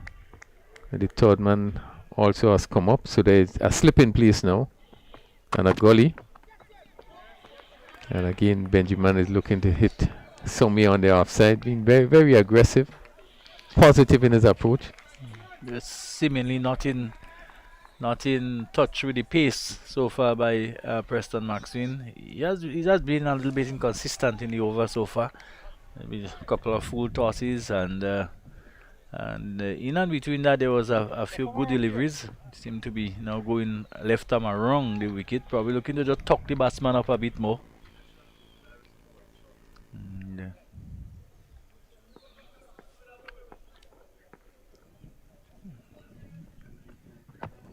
Oh, another full toss, and really and truly, these some of them look pretty high, but nothing so far from the from the umpires. Yeah, as you rightly said, I think if it's probably closer to the body, you know, they probably might be. But let's look and see. Yes, just borderline, and Oliver tall player. But as you said, there are a few full tosses were bowling this over. Batsman didn't make much use of it. We just see the I think it had to do with the height of some of these deliveries, and the square leg umpire not really involved too much in terms of calling. One or two of them I thought they should have been called. Yeah, but rather wayward over there by Preston. Really never really got it totally right, except maybe for one or two deliveries in the over. Yeah. Not what we expect from him. He's pretty consistent bowler generally. The redhead going to pick it up with his third over. Down the leg side and wide signal there by the umpire. Quite rightly so, it was short and it was down the leg side, and the little Emmanuel having to skip across to his right to gather. So, extra. First one of the game so far. Take the total onto 16 without loss. Redhead in his second over. Bowling to one slip. Tenez again looking to thread the needle through the field, and can do so this time. Maybe not timing it as well as he did the previous delivery. And getting it out towards cover. It was fielding the cover and the backward point is pretty straight, pretty close together, and Athens opening the fits of the bat and looking to play square most of the time.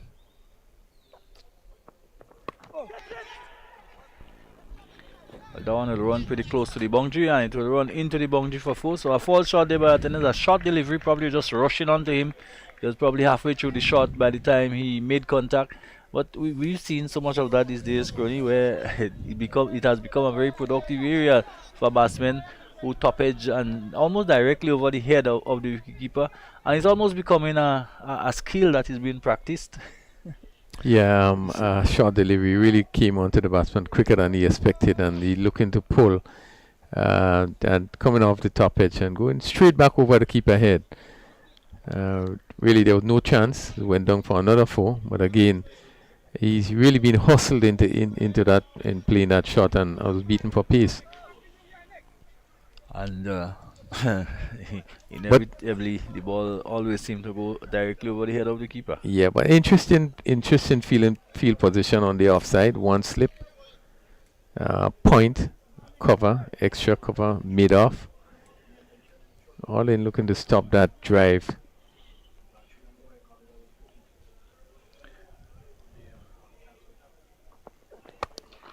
And this one is hit down the track. Really good shot. As uses his feet, and there goes the timing. He just chipped and picked it up and really hit it sweetly over long off a 6. Very good shot. Yeah, very, very good shot against the medium fast bowler. Looking to go across the left hander, and Antanes was equal to the task. Already picked it up, Oli advanced on the track and just struck it over long off. And away to the boundary and over the boundary for 6. So a battle here between these two. They would have played against each other in quite a bit, and not a bit of fielding there by Preston Maxwell. Allows a single.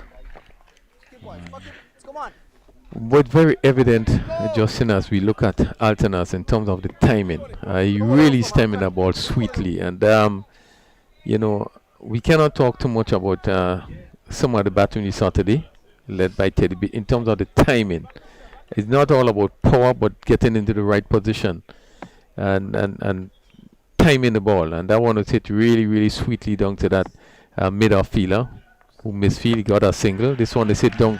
That's another 4 as Benjamin come forward and hit it down to a vacant mid-wicket wide and pick up another boundary. Well, taking a chance again, taking a page from Atena's book, just advancing down the track. And of course, we're in the power play. Most of the players, there's nobody out in that area on the onside. And rather, very, very safe shot. And good thinking on the part of Benjamin. Picked up a boundary 31 without loss. We're in over what? Over number 3. So again, just almost as you've seen from the game this morning, a rate just about 10 going up, pushing up to 11 per over so far. Yes, certainly we saw that from the batting of St. Andrews. St. David's and St. George, I think, were 28 in the fifth over, was 28. And tugged away again through the onside. Preston has a chase around to his right this time, not really timing it. A delivery probably coming off the bottom portion of the bat, as he had to reach for it outside the off stump to tug it away on the onside. Yeah, at the end of another good over, scoring rate 10.67, 32 without loss. We just had 3 completed over, and good start for St. Patrick's. Yeah, very good start, and as I said, I remind almost just level pegging with the way St. Patrick approached it this morning, and if they can replicate that, I don't think the result will be in doubt. Well, we're ahead so far about 2 overs, no made 28 runs, no wickets, so really too expensive over. Preston Maxwell 1 over for 4 runs is now being replaced by Javed St. Paul from this northern end, so one would probably be thinking that Maxwell may come from the other end. Yeah, possibly. St. Patrick's 32 without loss, 3 overs being bowled. St. Paul bowling to basically the same field, a 6-3 field. And this one is hit beautifully straight back. Another beautiful shot played there by Benjamin, pitched up in the slot, and he came forward and hit straight over long off for another 6. Yeah, just a little loosener there by St. Paul. They have volley right in the slot, and Benjamin, who likes to hit straight, will most likely like the delivery within on the stumps. He doesn't seem to control the delivery too much when it's away from the body, and gets it away for 6. So it's 38 without loss. This time short and swatted away almost at any shot. Preston Maxwell is going back. Will he get in? No, he can't. He goes into the boundary for 4. So really throwing the hands at it, Benjamin, and doing so successfully. And all of that really must be rattling the St. George's team a wee bit. Yeah, short delivery. You know, he didn't hit it well, you know, but really he deserved. I think the intention was good, trying to hit it to somewhere over backward point. It came off the edge and went high in the air, and went down to the boundary for 4. But this aggressive start, and maybe same thing that happened with St. David's St. Andrews. You know, the start would have really taken toll on whatever plan you know, the fielding team has. They really take the winds out of the sails, eh? So we in the 4th over is 42 without loss. Benjamin 26, and Altenas is on 15. We are in the 4th over. Just 2 deliveries bowled in the 4th over. 10 runs out of it so far. So under pressure right away, St. Paul, to restore the over. And this time with the fielder being stationed now on the 3rd man boundary. It's only a single for St. Paul. He's gotten 11 runs out of the over, so it's just a question now of the bowler trying to see if he can do some repair the damage that was done from the start. So it's 43 without loss, with Benjamin at 27, and the left-handed Altenas comes in to strike. And he's a young player that showed tremendous talent in the on the 19 tournament. I think this is where he's scoring a lot of runs for Dominica in the under 19 tournament. I think he was spotted very early. I can remember, I think it was I think it's somewhere around 2016, 2017, in that tournament, that he played really, really well. And I think from then he never really looked back. Yeah, But he really timed the ball sweetly. He's a little man, he's not very tall, and does time the ball quite a bit. 44 for no loss. St. Paul again near to the slot this time. Benjamin having to reach out for it. Good full delivery right up in the block hole almost and away from just maybe close to the line that is allowed. And Benjamin can do no more than to get the bottom of the bat to it, and it goes out towards backward point. And there is no run, so score remains on 44. 27 it is to Benjamin. He has gone at a pace. Down the track again this time, and probably St. Paul this time a slower ball it seemed to be, and just missing the stump. So it's a good comeback by St. Paul, having to do some damage limitation.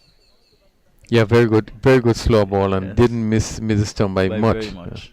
Benjamin, they was beaten, and we need to see a lot more of this in terms of the variation and in terms of the slow ball. And Benjamin looking for the big drive and missed, and he didn't miss the stump by much. So after 4 overs, 44 without loss. So a run rate of 11 runs for over, way in front what is asked for. His partnership of 44. Another good start for St. Andrews. So we have seen some good partnership from St. Andrews, 60 odd. St. George. Now we have St. Patrick's 44.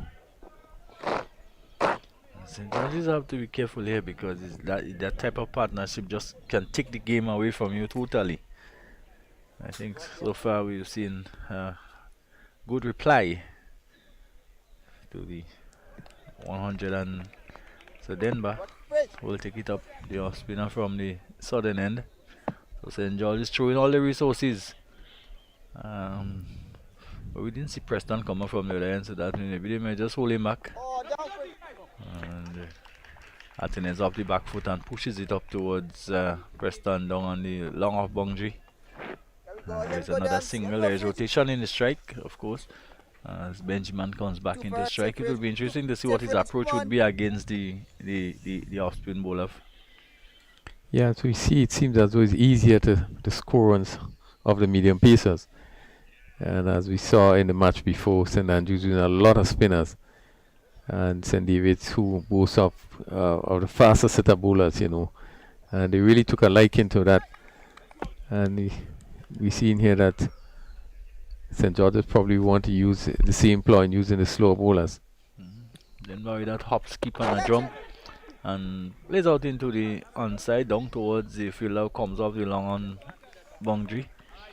That's Jeremiah, and here's a single for Benjamin to take him on to 28. Alec Atenes, who is on 17, comes back into strike. Of course, we're in over number 5, still within the power play.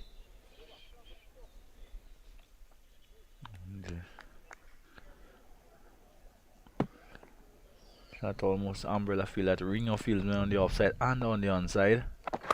Atenes gives himself room and can't be the fielder at extra cover, but the ball just getting away from him. A delivery firmly struck. Yeah, again you see the timing, really sweet timing, that went to cover.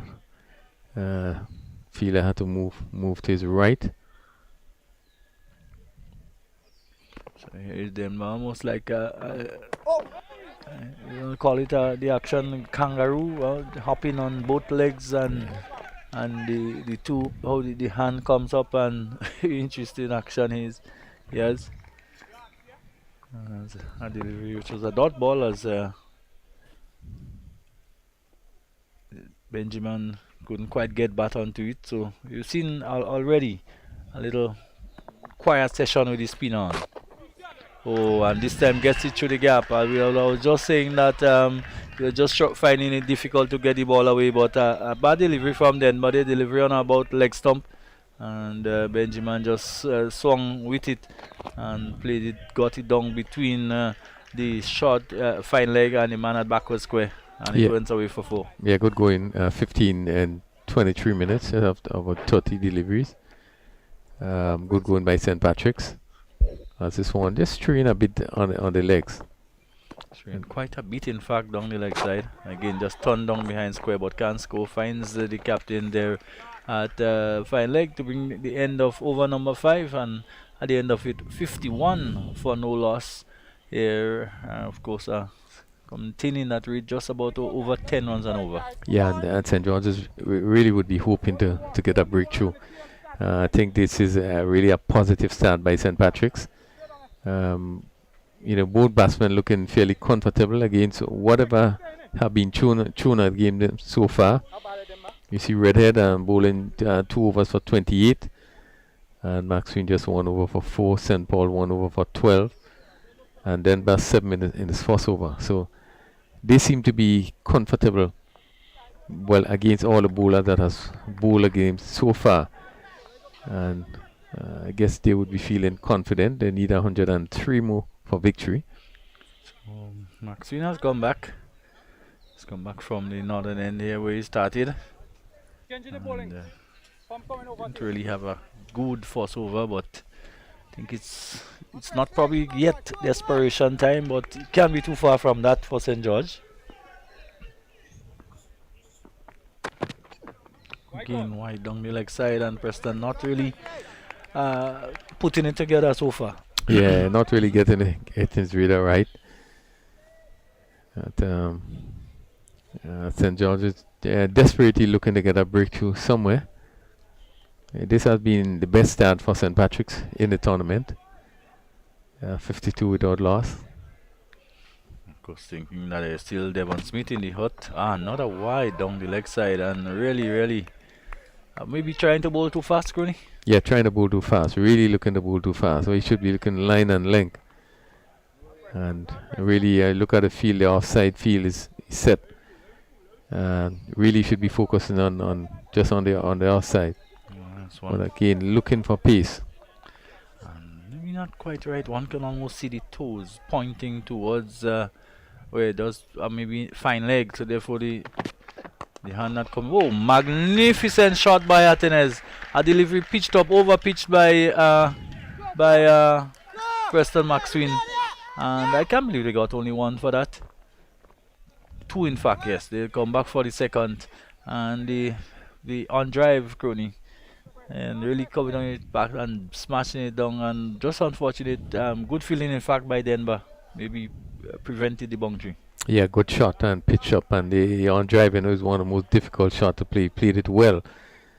Again, the sweet song of the ball coming off the bat. Another wide one down the leg side. Jollies really has to be careful here. Yeah, just trained down the leg side. I guess looking for pace.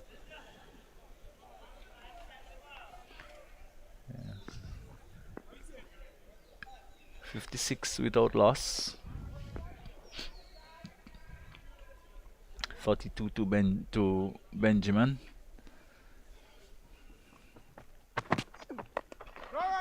Again on the part this time, Benjamin Atenes just playing defensively into the mid-wicket area.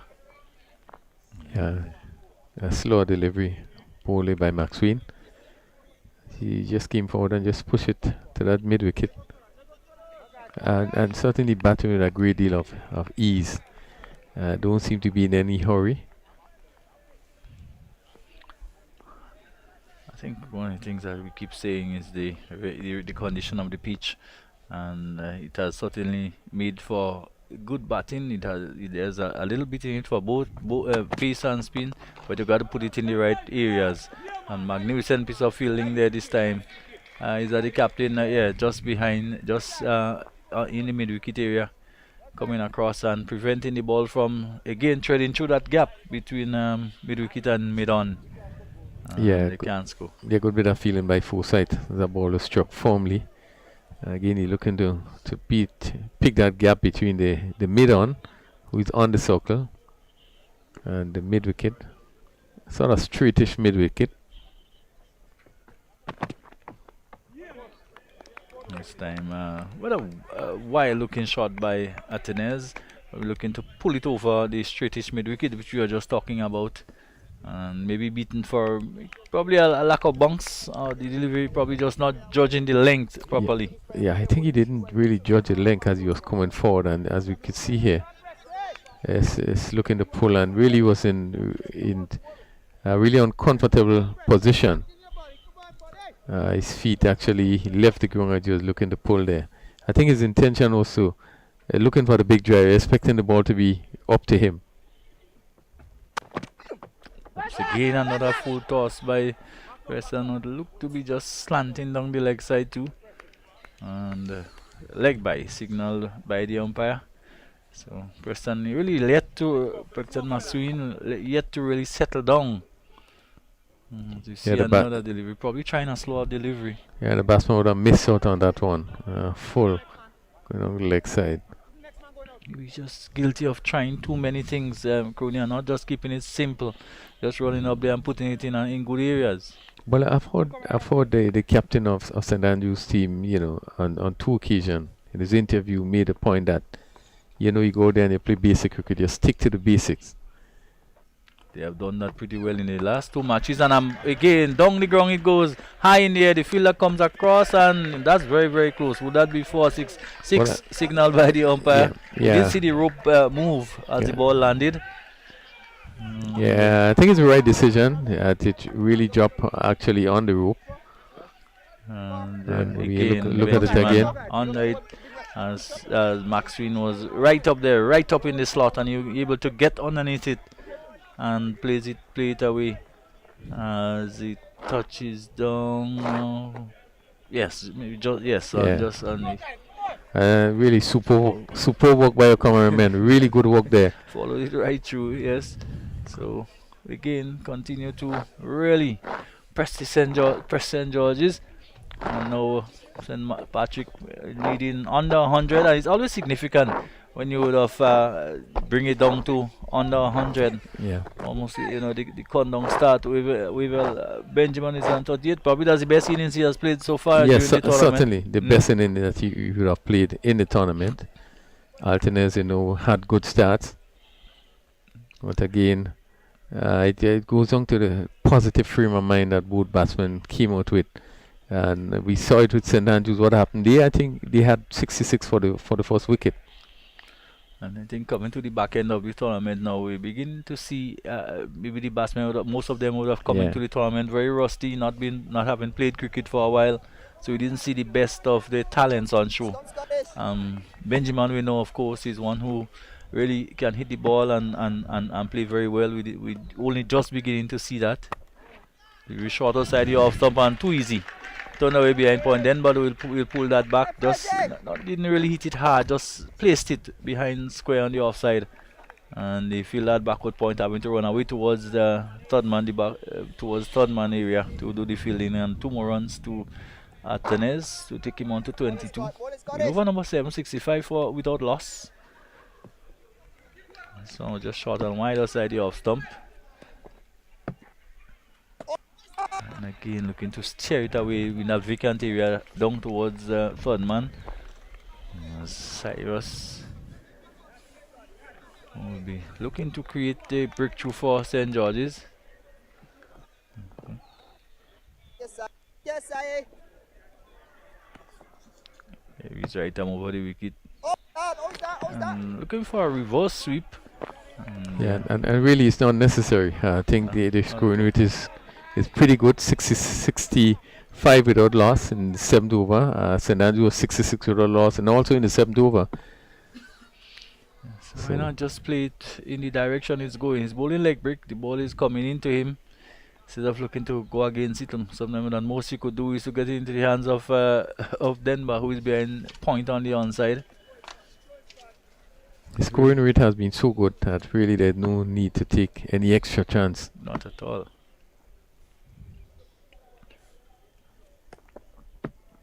Here is Cyrus again, short outside the off stump and going through the gloves of Emmanuel Stewart. And there will be another bye, and sorry, another extra. Take extras on to 6 or 7 it will be.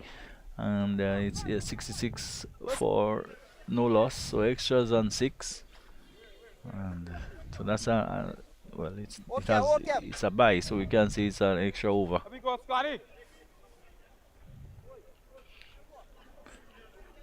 At that stage, you haven't managed to pick up wickets in the in the in the in the power plays. It really does become very difficult to control the game after that.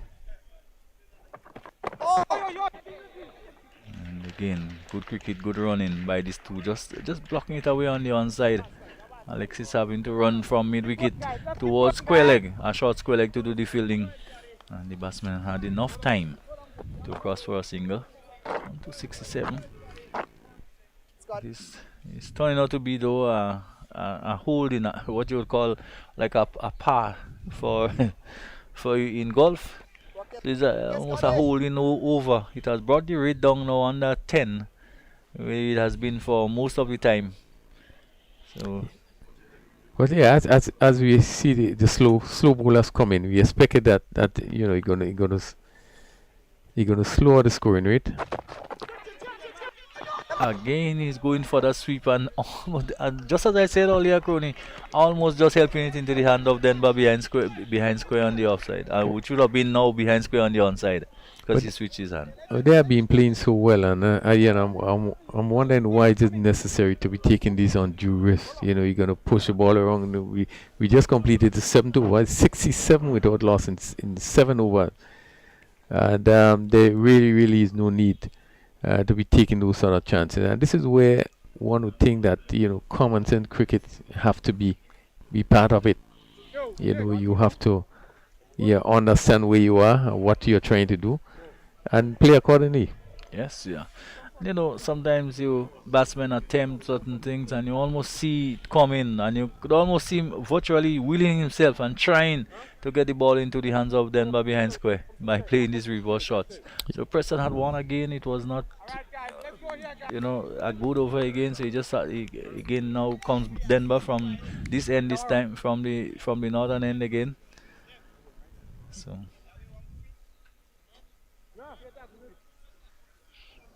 trying everything is humanly possible, Crony, to see if they can effect that breakthrough. Denver with that hop, skip and that jump, and Benjamin sweeping also a little mix up there, and not quick enough. The fielder behind square on the onside, and there was always a single there. The ball didn't carry quickly, neither straight to the fieldsman, so there was always a chance that there was going to be a single. Yeah, just looking to play a little paddle shot. Just seemingly came off maybe the top of the bat and didn't go down to that short fine leg fielder very fast. Was important there for the backing up of the non-striker. She did to be able to complete that run. So it will be Athens to take strike. He's on 22. Delivery again this time. Good work by Alexis. At that short mid-wicket position, getting across pretty quickly, ensuring that the ball doesn't come down towards Preston Maxwin to afford the batsman a single.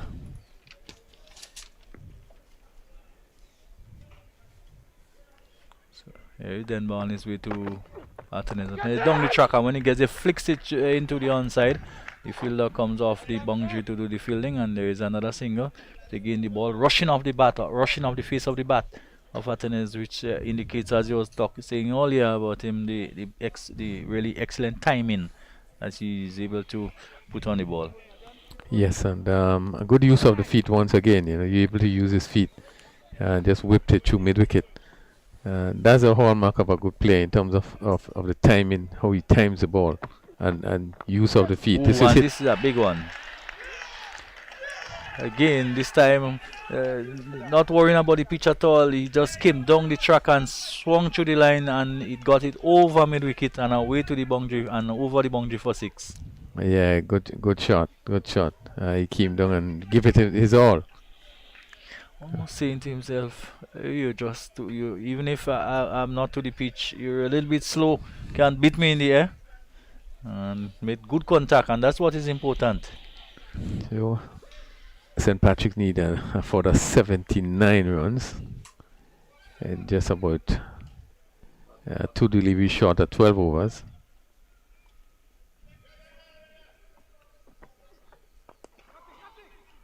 So there's quite a lot to go in the game. I mean, you know, a wicket here, you know, could turn things around. We have seen it happen so many times in this particular tournament. You know what? When you lose one wicket, you know, you lose another, and the pressure continue to build. And now the spinner is seemingly slowing it down a bit. But at this stage, Groney, you wouldn't want to make a proclamation or to predict what the finals, which teams would be in the final tomorrow. Not at this stage. Well, the start that St. Patrick's have now, 76 without loss at the conclude the 8th over, to me put them in the ascendancy in that they're in a good position to go on and win this game. But again, we know what cricket is like. If I'm going to bet, I'm still going to probably give them the edge in terms of getting to the target of 154. At the halfway stage of this tournament, maybe if someone had told you that St. Andrew would have been in the final, and probably at this stage, St. Patrick probably is putting at least one foot there already, I don't think you would have agreed. Yeah, well, again, cricket is being played out on the ground, you know, and when you look at both teams, you would have felt that based on the team that St. Davis has, you know, would have been difficult to beat. Particularly scoring 155 when you look at what the sort of bowling that the St. Davis team have and what they have done before. I think I think most person would still give them the edge, but cricket has to be played on the field, and I think St. Andrews would have changed that today in that they played cricket on the field, whereas I don't think St. Davis played up to their fullest potential. So but all credit to St. Andrews. I think they played better cricket. They played all-round cricket. I think they was better with the bowling and obviously with the batting, and certainly deserve to win that game. Well, two more being added. One wide down the leg side by Cyrus, and then so Benjamin driving down towards long off for a single. So it will be Atenes, the left-hander, who will come in to face the bowling of Cyrus, who is bowling a full delivery, and the ball being pulled around towards the onside, and there is a single for Atenes, and to take the total onto 79, inching closer to the 100. It brings Benjamin back on strike, and he will wait for Cyrus. We're just making a change, just asking Alexis to go closer to the square leg umpire, just to his left. He comes in on balls, and delivery which is turned up in that general direction, but still cannot save the single. The change was just made, but still very good judgment by the batsman. Yeah, they have very good communication in terms of taking really some quick singles, and just taking the pace off the deliveries and being able to pick up the singles here and there. It really have been a good partnership. It's 80 without loss, and we just in the 9th over. Cyrus again on his way, this time to bowl to Atenes. Atenes is bowl him. Is that so? No, in fact it was a stumping, and my apology. I thought for a moment he had missed it and it has gone through, Cronin. No, looking to drive through the offside there and probably missed it. I know if you this one would have probably gone the other way. Let's see here. Yeah, with the arm, going with the arm. Good decision. That back foot didn't move. No. So certainly good decision by the umpire. Well, my apology, but it's good. A quick bit of work there by the wicket keeper, and all well ends well. It's a good delivery by Cyrus as he comes in again, and this time getting it on the full and playing it down towards long off. And there's another single there. So yeah, Cyrus has probably been the most consistent of the bowlers that we've seen so far.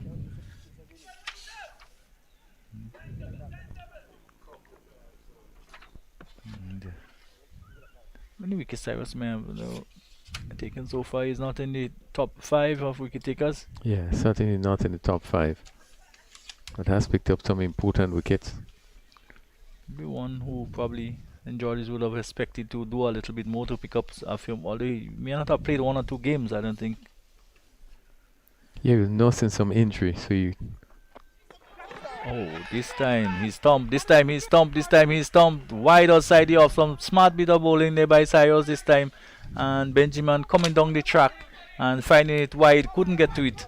And the keeper doing a great bit of work. And the first wicket has fallen for St. Patrick. Yeah, very good work by the keeper. Really good work by the keeper. Had to go a long way. And certainly Benjamin was caught in the air. Good bit of stumbling by Stewart.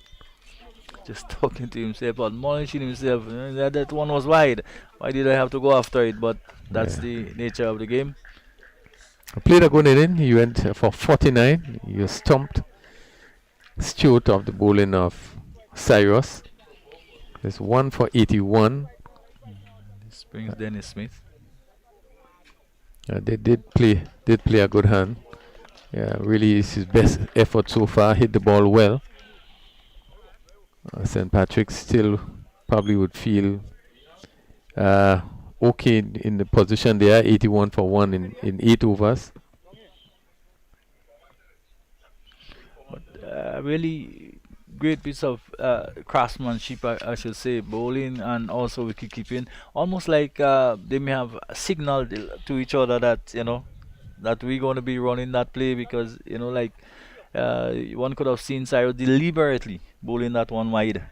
Yeah, and it was good thinking. He give it a lot of air, so you really look as though it's a delivery that you can hit. So all tendencies that you go move towards the delivery, and as you drop it spun away from him. And the keeper did a good job, because that ball was wide and going wider, so he had to pull it back. And within that time, he was able to do so before Benjamin was able to get back into his crease. Here is Denver again, and delivery turned away into the onside. It goes down towards the deep wicket area for a single.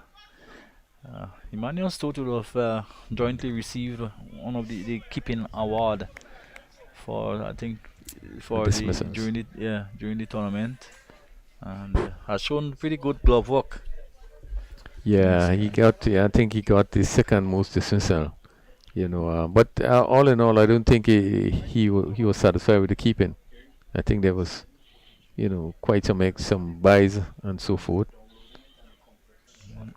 But so it brings Smith to receive his first delivery.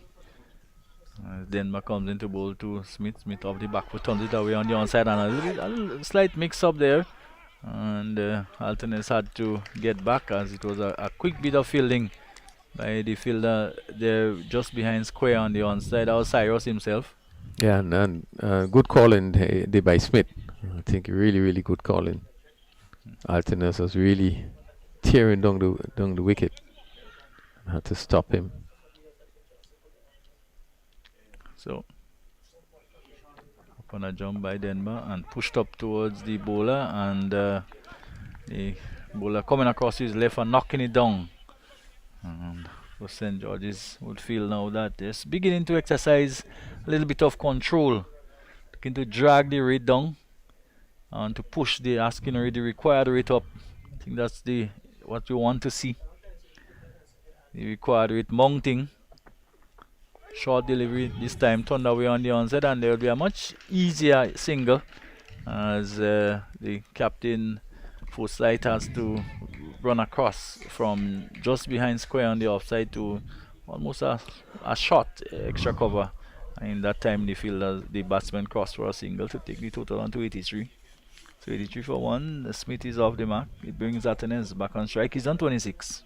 Yeah, still 71 runs required. Bit surprising that we are not seeing Devon Smith yet.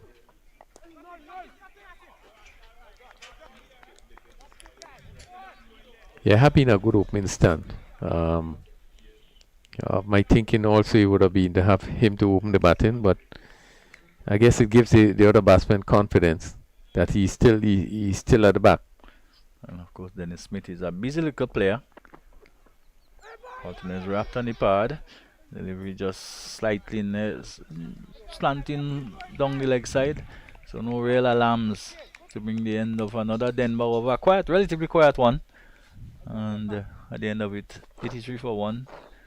Alex Atenes is 28. It's 1-2 Dennis Smith. And 10 gone. Yeah, that's Denver's third over so far.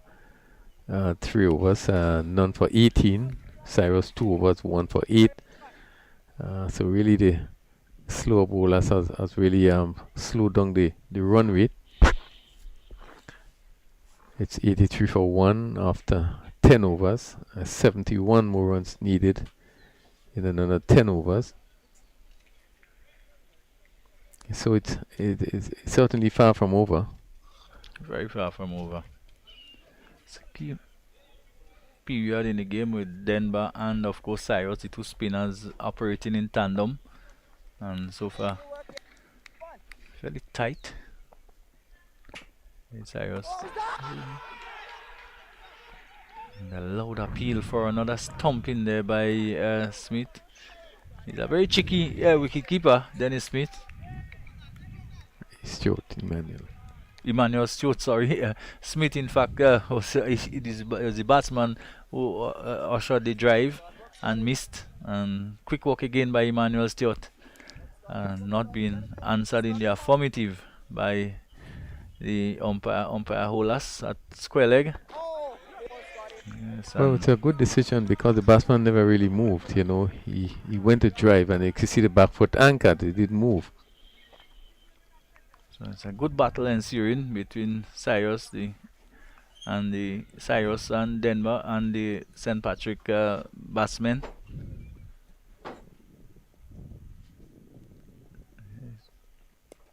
He's going inside out over extra cover, and that will run into the boundary for 4. So pressure being released there. He's been held on a tight rein by Cyrus so far, and getting one pitched up and going over extra cover, which was a pretty safe shot. There is no one really. There's a fieldsman maybe around the cover boundary, but no one really in the actual extra cover region. And that's the area, the aerial route, and that's the area he took. Yeah, good and safe shot, and I could see him open up himself a bit and try to hit over that extra cover. And the fielder on the cover boundary really had no chance. He's no moving to his right. Trying to cover the angle. But 87 for 1.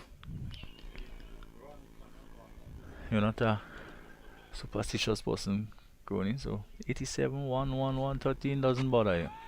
Semi delivery down the leg side and wide, signaled by the umpire. And quite rightly so, it was fairly wide down the leg side, full and wide down the leg side. Smith looking to sweep it and not making contact. Yeah, good call by the umpire. Again, looking for the full-blooded shot. I think a nice little paddle would have, he picked up the gap. And this one again, just pushing it up on the outside where Alexis is in attendance. And almost looking to run for everything. And Alexis showing his football skill from boot to hand. Yes. Cyrus. 2 legitimate deliveries left in this over. 88 for 1, so they have come off the shot. Magnificent shot. And again, a delivery over pitched and not looking to hit it too hard. Just timed it through the extra cover region, and it split again the long off and the cover fieldsman. And away to the boundary for 4. Yeah, beautiful shot. That's the best of Dennis Smith. He really stroked that ball beautifully. It wasn't far from the fielder on the cover boundary. They really had no choice. And then the fielder at long off, who was wide, just split both fielders and went down to the boundary for a beautiful 4. Yes, so total has gone to 92 for 1. Smith is on 9, 26 to Atenes. And a delivery again, this time going tamely down towards the fielder who comes off the cover boundary to do the fielding. That means there's one more for Smith to take him on to 10. 26 it is to Atenes. 93 for 1. Gurney is the latest score here. And after a few more thoughts from you, Kerry, we'll move into the city. Yeah, beautiful start. A really confident start by St. Patrick's. And a team who have also struggling in terms of the batting, as one look back at the tournament so far, This time around, they really put their head down. We into the semi-final game, which is the biggest one, is the knockout stage.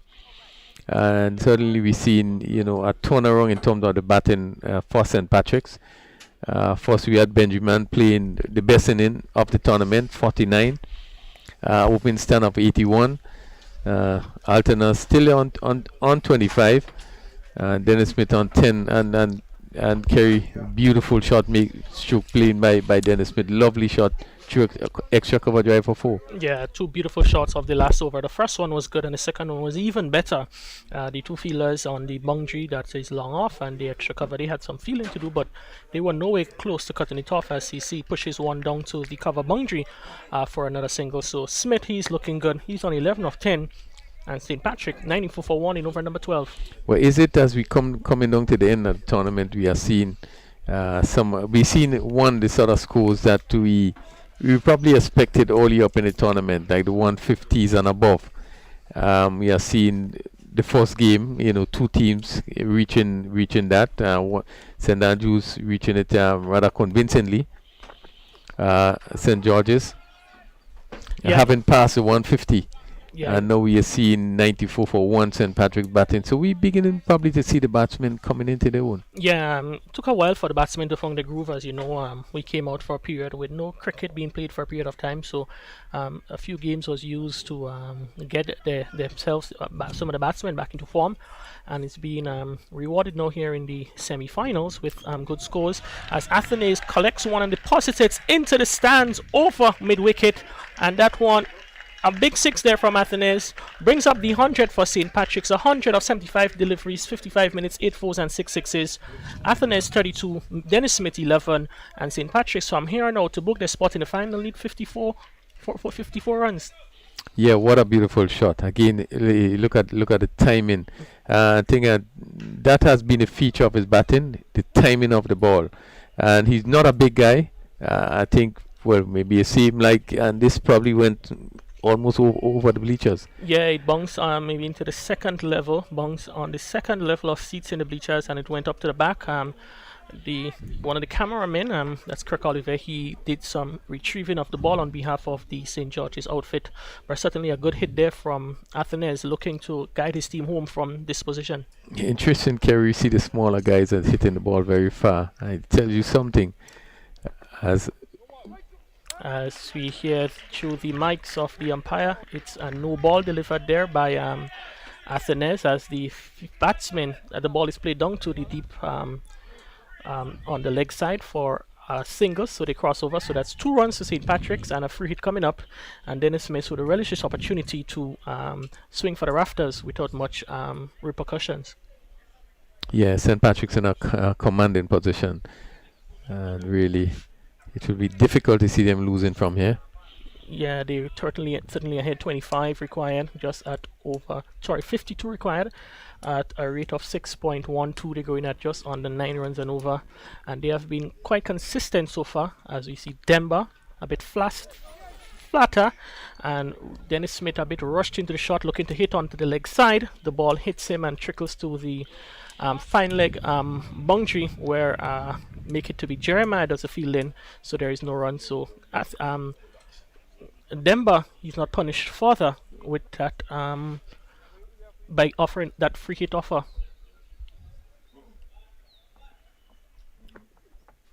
As Smith comes back and cuts, guides it to the fielder at backward point. That is Daryl Cyrus.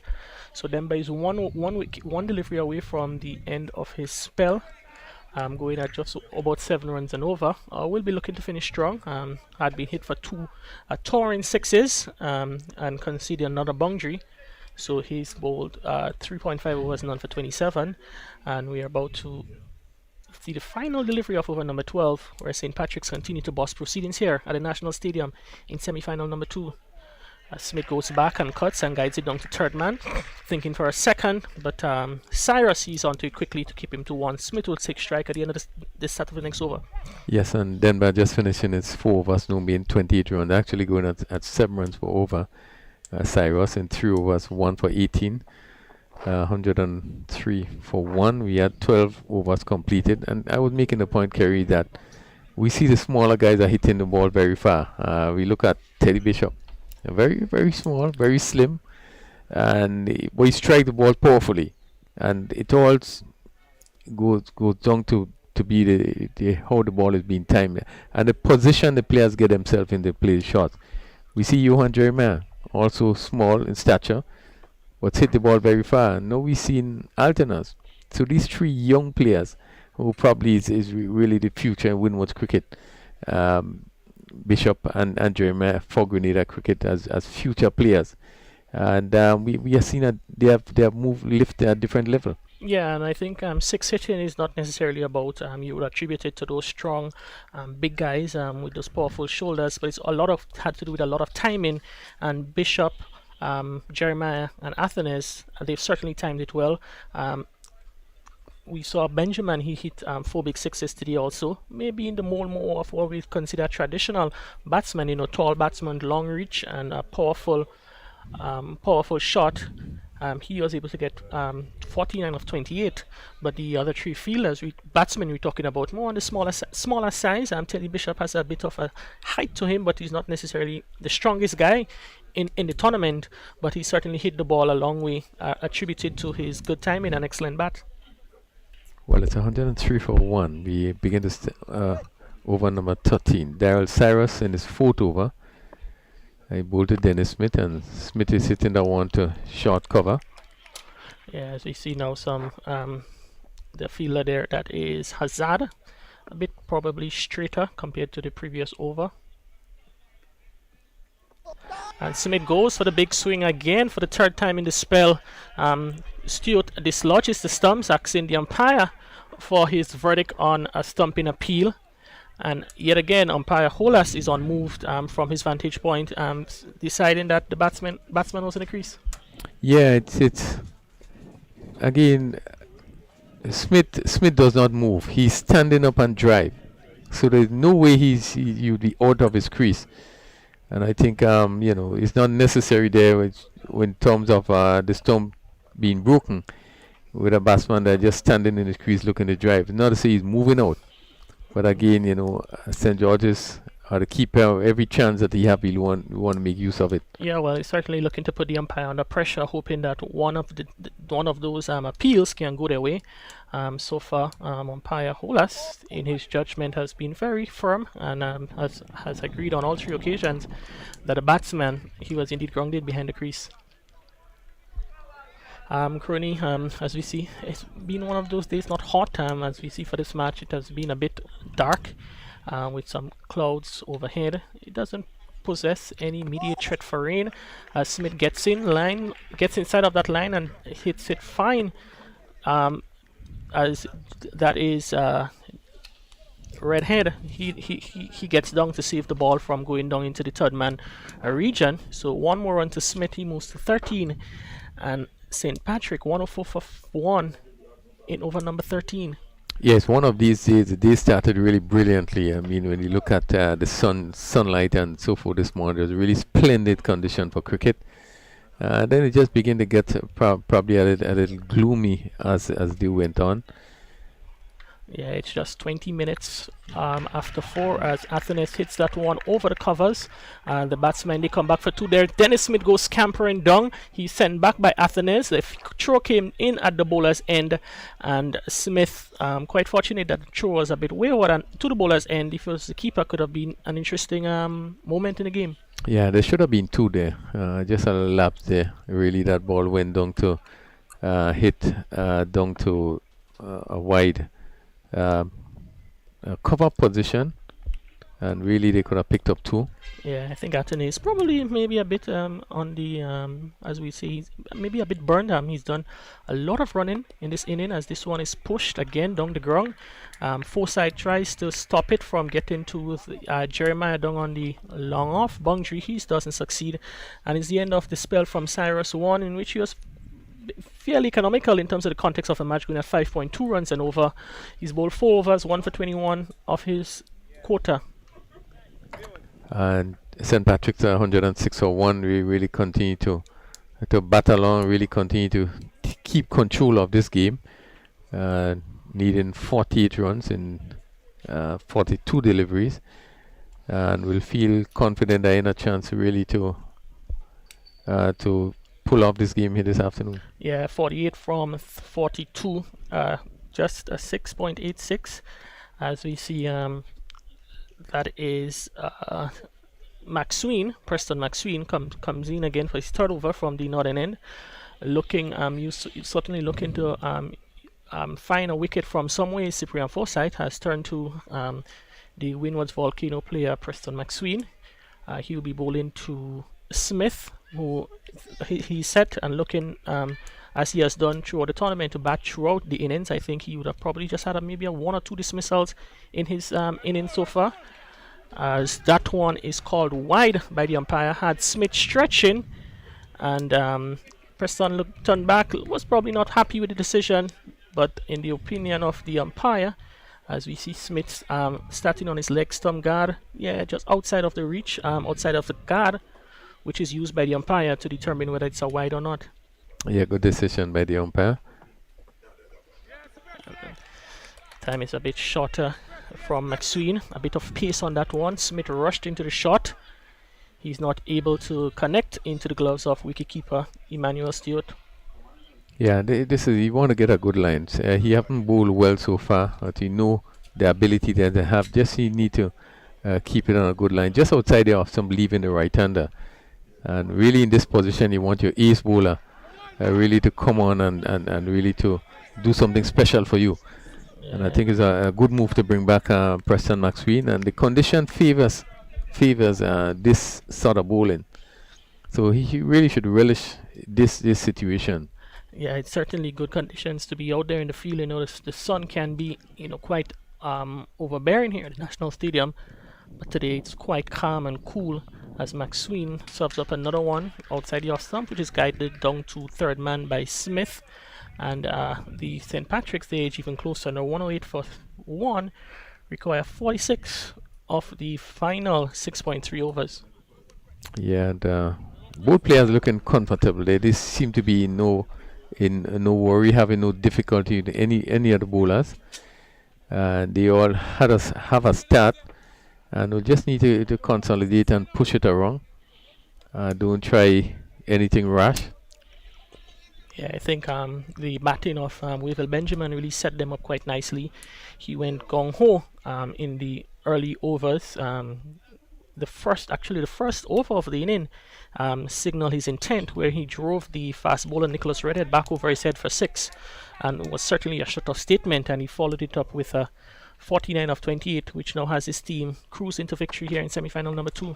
Yeah, well, actually it was the first delivery, not only the first, but the first delivery ball was hit back over long on for 6, so really that stat indicates that that they would have been positive. They continue to play that way, and I don't think there's any chances. I think that they give any chances St. George's really had to pick up any wickets in terms of job catches. No, I think quite correctly. Not much opportunities provided, as we see Athenes opens the face. Smith again looking to rush through for a single. The throw comes in from Akim Alexis, backed up there by Cyrus. So Smith certainly looking to pick up those singles, and Athenes not interested on this occasion. Yeah, it's certainly being built up for an interesting final tomorrow. St. Patrick's, St. Andrews, the neighbors. Yeah, northeast. It is the Northeast Derby, St. Andrews and St. Patrick's, two of the powerhouses in cricket traditionally, and currently in our construct. It would be of two of the parishes that probably would have produced the majority of national cricketers, whether it's at the under 15, and that one comes off the edge and beats the fielder into the third man boundary for 4. So Athenes moves on by 4 to 38, and St. Patrick's the 112 for 1 after 14. Yeah, and a good shot. He actually steered this one past the keeper, and a vacant slip region there that went down to the third man boundary for 4. 112 for 1, and Athenes on 38, and this pair so far has added for a 31 run. So again, they are consolidating their position and really should go on to win this quite easily. Yeah, required just 7 runs and over from here on out. 36 42 to win from 36 balls, as it seems to have been a change of gloves there by Athenes as the substitute fielder Devonny Joseph comes on to hand over a fresh pair of gloves to Athenes. He would have been batting so far for the entirety of the St. Patrick's innings. All 14 overs, he faced 36 deliveries. So he's just 14 overs, that is what, 86 balls, 36. So he looking to now change focus and look to guide his team home, steer his team home to victory. As we see, is going to be St. Paul, who is going to come on to the attack from the southern end of the ground. As the Crony is just 4:26 in the afternoon, and it's already looking like it's maybe 5:45 here at the National Stadium. Yeah, very cloudy. St. Paul, who has so far picked up 10 wickets, haven't had the best of start in this game. Yeah, as we look at the leading wicket takers coming into this match, could have seen that all encouraging, Crony, is that we see 3 seamers among the top 5 leading wicket takers leading into today, which is certainly encouraging for those faster men. Yeah, we see Imran Joseph with 5, St. Paul. Imran Joseph 10, St. Paul 10, and Mike Anaran 9. Spinner Daniel McDonald 10, and Dennis George 12. Yeah, Dennis George should have picked up 2 further wickets today, so he sits on 14 wickets, and I think the Don, I would have to check to see if Daniel may would have gotten a wicket to push him up maybe further into the table. But all those players again will be involved tomorrow in the final day of the NLA GPL T20 as St. Paul starts his new over. Smith pushed back and guides it down to third man. Crony, tomorrow morning we're going to see the third place playoff. That would feature St. David's and the loser of this encounter. So it could be a battle between St. David's and St. George's in the third place. And from 1:30 tomorrow afternoon, we're going to see St. Andrew coming up. Probably we will see St. Patrick's in the final. And Crony, we are approaching 1 day left in the tournament, and it's certainly been knowing in the times we're involved in a Herculean effort from all those involved to ensure that we're able to play cricket and have this tournament executed so successfully. As this one, Alec Athenes heaves that one over mid-wicket. Very good shot, came off the bat, and you've been mentioning throughout the day his timing has been quite exquisite, and this time is sudden further indication that he's timing the ball quite sweetly here in this encounter. Yeah, good shot again over long, and that takes him on to 4-4. Really been playing some really good shots. There's nothing off in any other shot that he's playing. He's very selective. This one was pitched up and he really hit it sweetly over long on for another 6. And he continues to show the class, the quality of player that he is, really timing that ball really beautifully. Yeah, Athenes again lifts that one over the infield. A moment there, the fielder running back, that is Hazard. He was interested, probably thinking that he would have got onto it, but it was Nicholas Reddit coming off the boundary to do the fielding, and Athenes again just picking up a single. So he moves on by 1. He now 45, and St. Patrick now 34 from victory. They 120 for 1. Yeah, and we're talking about the teams more in terms of the matchup, possibly St. David's, St. George's, again neighbours, and you have St. Patrick's and probably St. Andrews. Yeah, it's certainly as this one, Smith advances down the wicket, comes off the inner portion of the bat. Kem Charles is attacking it from the deep mid-wicket boundary. He's not able to get close to it. And tomorrow it's going to be the border derbies. St. Patrick's v St. Andrew, we're calling it from now. Don't say we're too presumptuous. And tomorrow it's going to be the Southeast Derby in the third place. St. David's coming up against, at this stage, looks like St. George's.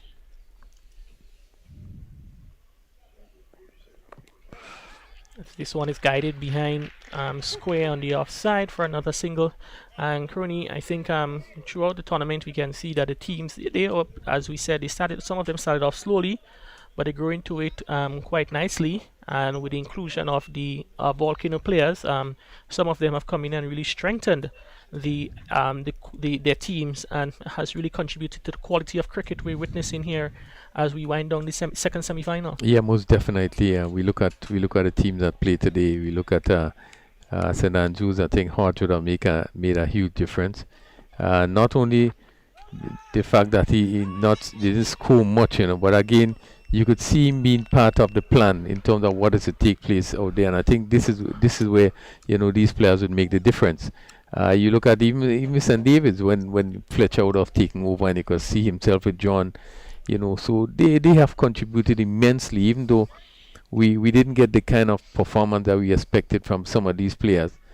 But I think just the present there would have make a huge difference in terms of what is happening. Now we are seeing the Alternas in terms of his batting, really making a difference in terms of St. Patrick's batting today. Yeah, and I think just the mere presence of these guys, they are able to lift other players around them, helping them to improve their levels. And I think we're quite fortunate that we can have those players coming into the tournament and lending their expertise and their talents to this tournament. As we 5 overs left in the match, 31 runs to score. A bit of discussion there going on between the on-field. Here we see Demba and Forsyth in deep conversation. As Jeremiah, he joins the discussion, and it's going to be, I think Kem Charles was getting ready to bowl, but they probably would have convinced the captain to give Nicholas Redhead one over to see if he can dislodge that pair. Yeah, no, very interesting. You see the top players, the captain, you see Denver, you see these players coming together to make decisions, and this could only be healthy for cricket. I think, as you said before, credit had to be given really to the Cricket Association and then those who would have contributed in terms of making this tournament what it is, and to be fair, I think the tournament that went really well without any hiccup, and everyone need to be complimented for the quality of the tournament that we are seeing here. Yeah, most definitely. Yeah, again, can say thanks to the National Lotteries Authority, Windward's Cricket, Windward's Volcanoes, Poli, Springwater, TNR Communications, all our volunteers and supporters who have contributed to making this tournament a reality. As this one is shot and punched off the back foot by Dennis Smith there. Certainly relished the opportunity of being offered with outside the off stump and was able to guide that behind point for 4. Yeah, good shot. And today we are seeing the best of Dennis Smith. In all the matches that he has played, this certainly is his best inning. As he was on top of this one and really played it nicely down to probably just to the left of a gully, and went down to the boundary for 4. Real confident shot. Yeah, he's one of those confidence players, always looking to boss proceedings in the middle, and you can see that so far in this innings. Not scoring at a fast rate, but which is not necessarily required. He's going at 21 from 25, but he has played some really scrumptious looking shots, 2 extra cover drives of Daryl Cyrus, and now 1 punch through the backward gully area there of Nicholas Redhead.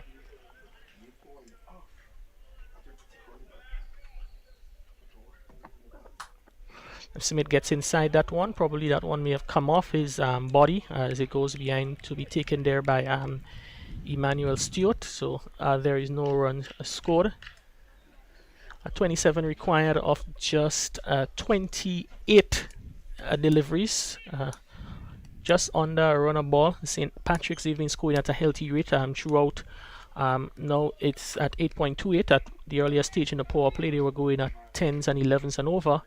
So that foundation has really set the platform for them to, as we see that one sprayed outside the off stump by Redhead, and it is signal wide. Yeah, and this have not been the best day for Redhead. He's in his 3rd over so far, and he has gone for 33 runs. Benjamin took a liking to him, and then Alton is also. So he have been very expensive. Going at probably 11 runs for over.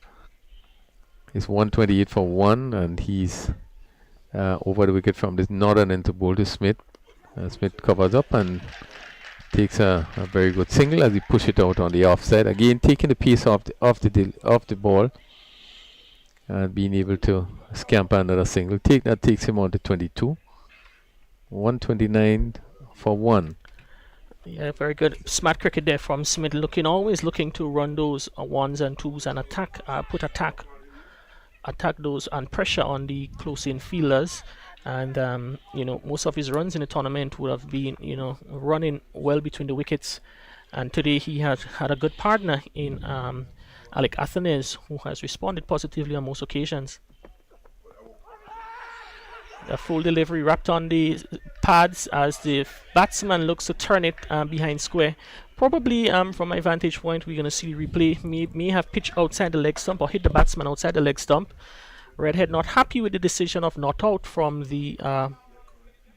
umpire Holas, and I think when you see the replay, umpire Holas was quite justified with his decision, as that one pitch outside leg and hit the batsman outside the leg stump. Yeah, good decision. Redhead looked very disappointed there, obviously. Didn't have the best of day. He went for quite a bit of runs, so far in his third over he has already gone for 33. So picking up a wicket now, will just boost his confidence a little bit. Yes, that one is full and fast outside your stump. Smith tries to get down and get some bat onto it to probably get it down to the third man area. He's not successful as Stewart behind the stumps collects. So it's a rare dot ball today from Nicholas Redhead. He has had a high percentage of dot balls earlier in the tournament, but the pressure from the St. Patrick's batsmen has really thrown him off his line a bit. 3.5 overs, just 6 dot deliveries, going not for 35.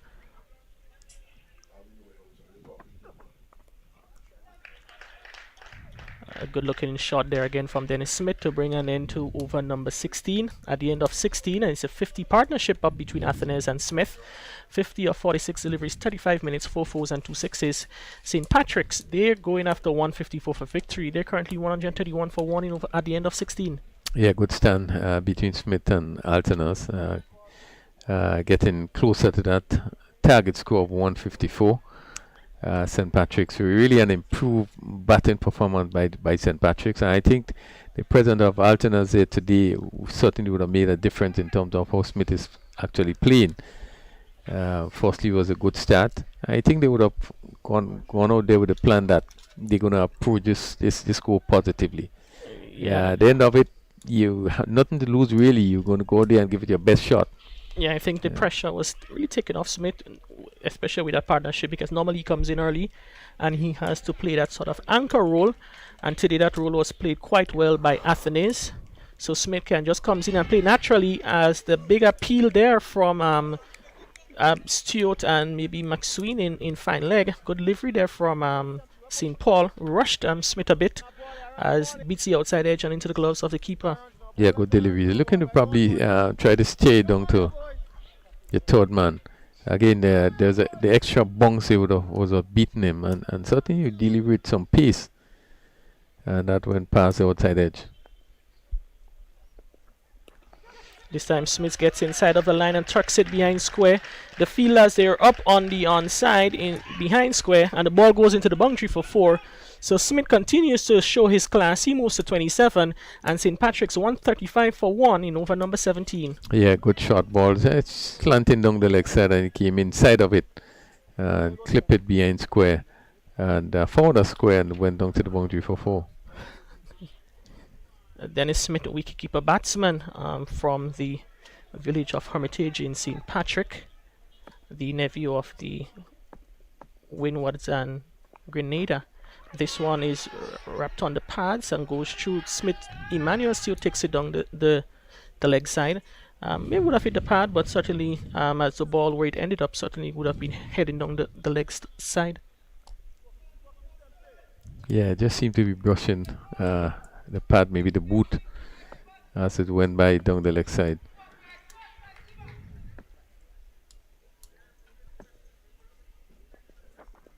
This time Smith is wrapped more on the back foot.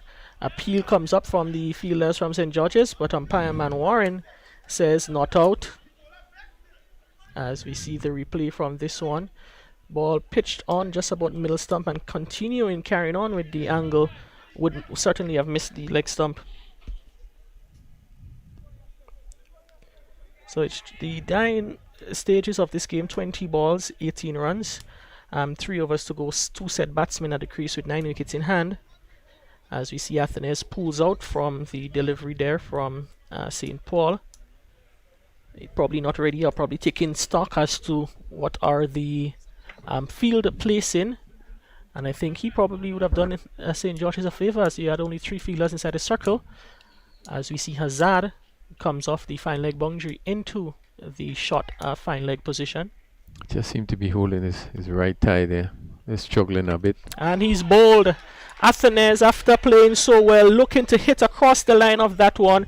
And early on we would have discussed his timing was so superb, but this time really made a mess of that straight delivery, and his stumps, his furnitures are rearranged as he goes back for a well played 47, but he must be feeling a bit disappointed he's not able to carry his team across the line. Yeah, bad shot on the ball pitch up to him, and this was one of the few deliveries that he swung across it. He was hitting, he was driving straight, he was timing well, and swung across. This one, missed, and was bowled. Yes, that the end of Alec Athenes brings to the crease the veteran Grenada, Windward Islands and West Indies opening batsman Devon Smith, who has decided to drop himself down the order for his parish team, probably to add a little bit more stability and solidity to the middle. And with the partnership we'd have seen earlier on from Athenes and Benjamin, quite justified on this occasion. He's striding to the crease now, his team requiring just 18 runs of 19 deliveries. Yes, well, it had been a good opening stand. I think if you look back in the last few years that St. Patrick's, I think, were involved maybe in the finals, I can remember clearly Smith would have batted down the order, and it really affected the St. Patrick's team. They never get off to a good start, and it was one of the concerns that was raised in terms of where he batted. I think this time around he probably, having people like Altenas, probably would have felt a little bit more confident with the young players, opening players that he had to give the opportunity. And I think they did well. They put on 81 for the first wicket, which was probably the second partnership that had been so high. St. George's had 99 and they were able to put on 81 for the first wicket. So really it was justified. And now he's coming in probably just to put the icing on the cake. Yeah, well, that's most correctly, as we see he faces up one. He has one delivery to face in this over from St. Paul. Would have picked up the wicket of Athenes. Now Devon Smith, another left-handed batsman at the crease, and Smith gets inside the wicket and turns it onto the leg side, goes through for a single. I think momentarily my thought for a second, but certainly a good throw coming in from Daryl Cyrus to restrict the batsman only to 1. So at the end of 17, St. Patrick's, in pursuit of 154 for victory, they're 137 for 2, require 17 of the final 3 overs at a rate with 8 wickets in hand.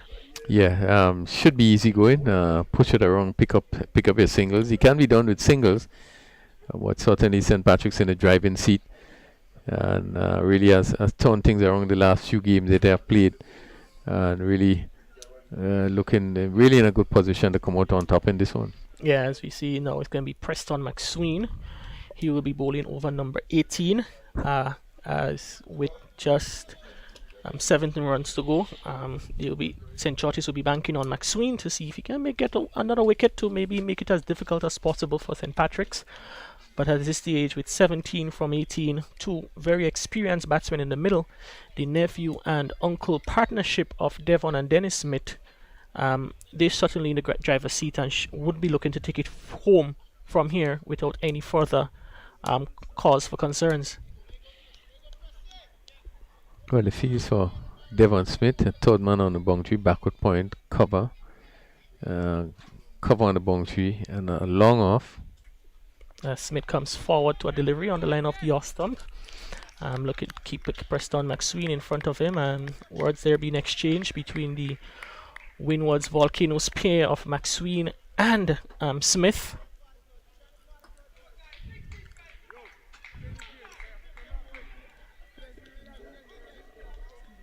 A very, very quiet period. Just 17 runs required. Yeah, I think St. Patrick's, they were able to take it, turn down the gears a bit based on the stat. A very good delivery there from McSween, spearing into the stumps of Smith, into the legs of Smith, which he's able to turn down to the fielder that is Kem Charles on the mid-wicket boundary. And the batsmen, they cross over for 1.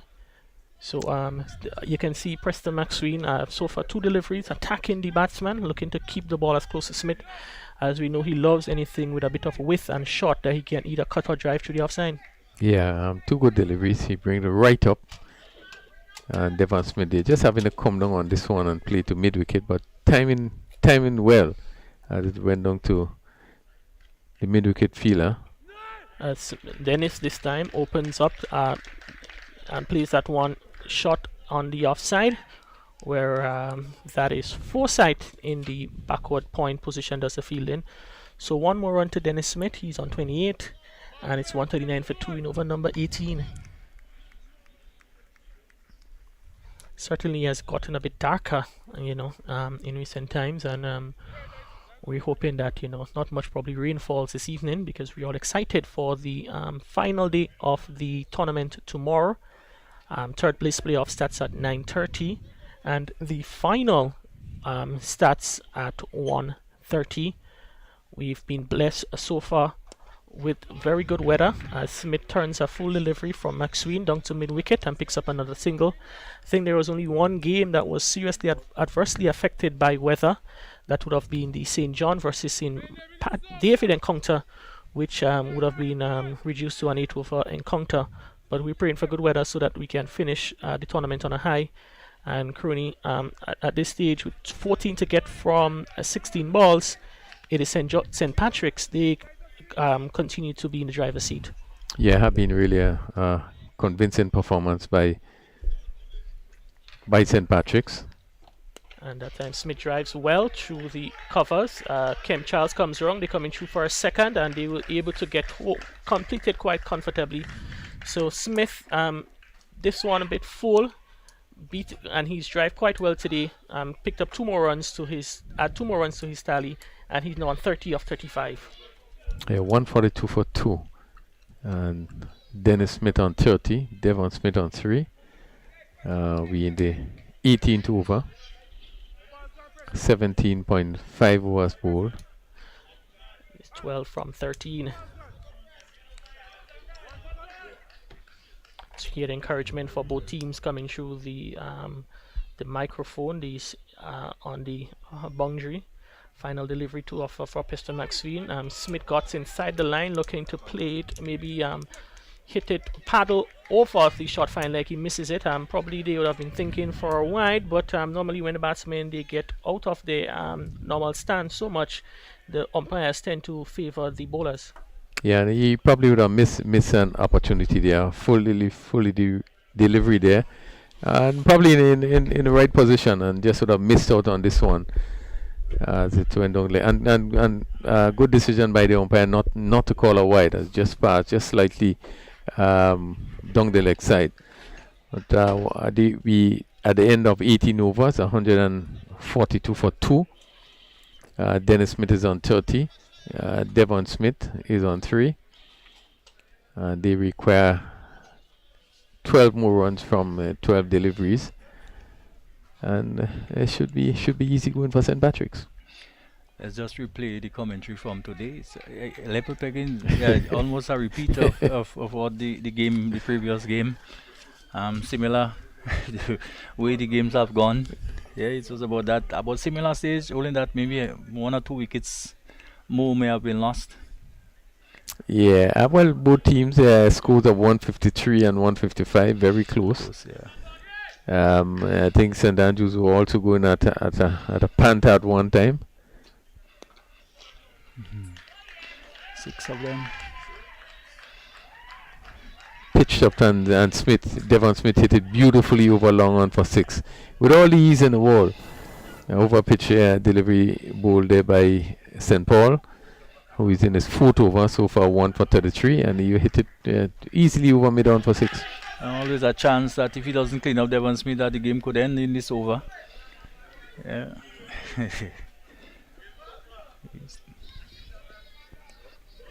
And that's hit down to third man.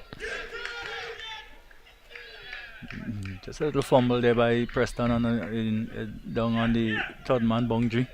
So Smith was swinging for the stands, I think there. Yeah, he probably wanted him to finish it quickly. It's only 5 to go. Yeah, certainly have been a powerful batting display by St. Patrick's. This is the sort of score we are looking for early in the tournament in terms of teams because the pitch has been a good one, maybe all the games generally. So the kind of scores you're looking at 150 and above, we are now seeing it on the final in the semi-finals. Yes, apparently as the players would have gotten more into the cricket after this long break, the batsmen are now beginning to come to terms with conditions and really getting back into the game. But that is really good, really great for the game. And of course, St. Patrick's and Andrew final, probably one which nobody would have betted on at a certain point in the competition. Maybe not even at the start of the competition. One would have thought that we would have seen that, but that's what it is. Yeah, when we look at the tournament and we look at the matches that's played up front, yes, it was difficult to call because I think basically all the teams would have been on par. At one time, one would have said, well, St. David's is going to come through very easily. But the team just seemed to be on par in terms of their playing. St. George's played well throughout the tournament. I think that they have been very disciplined, very organized, and really the structure have been good. As this one hit down to backward point for 4, and that's complete. That's a really good victory for St. Patrick's.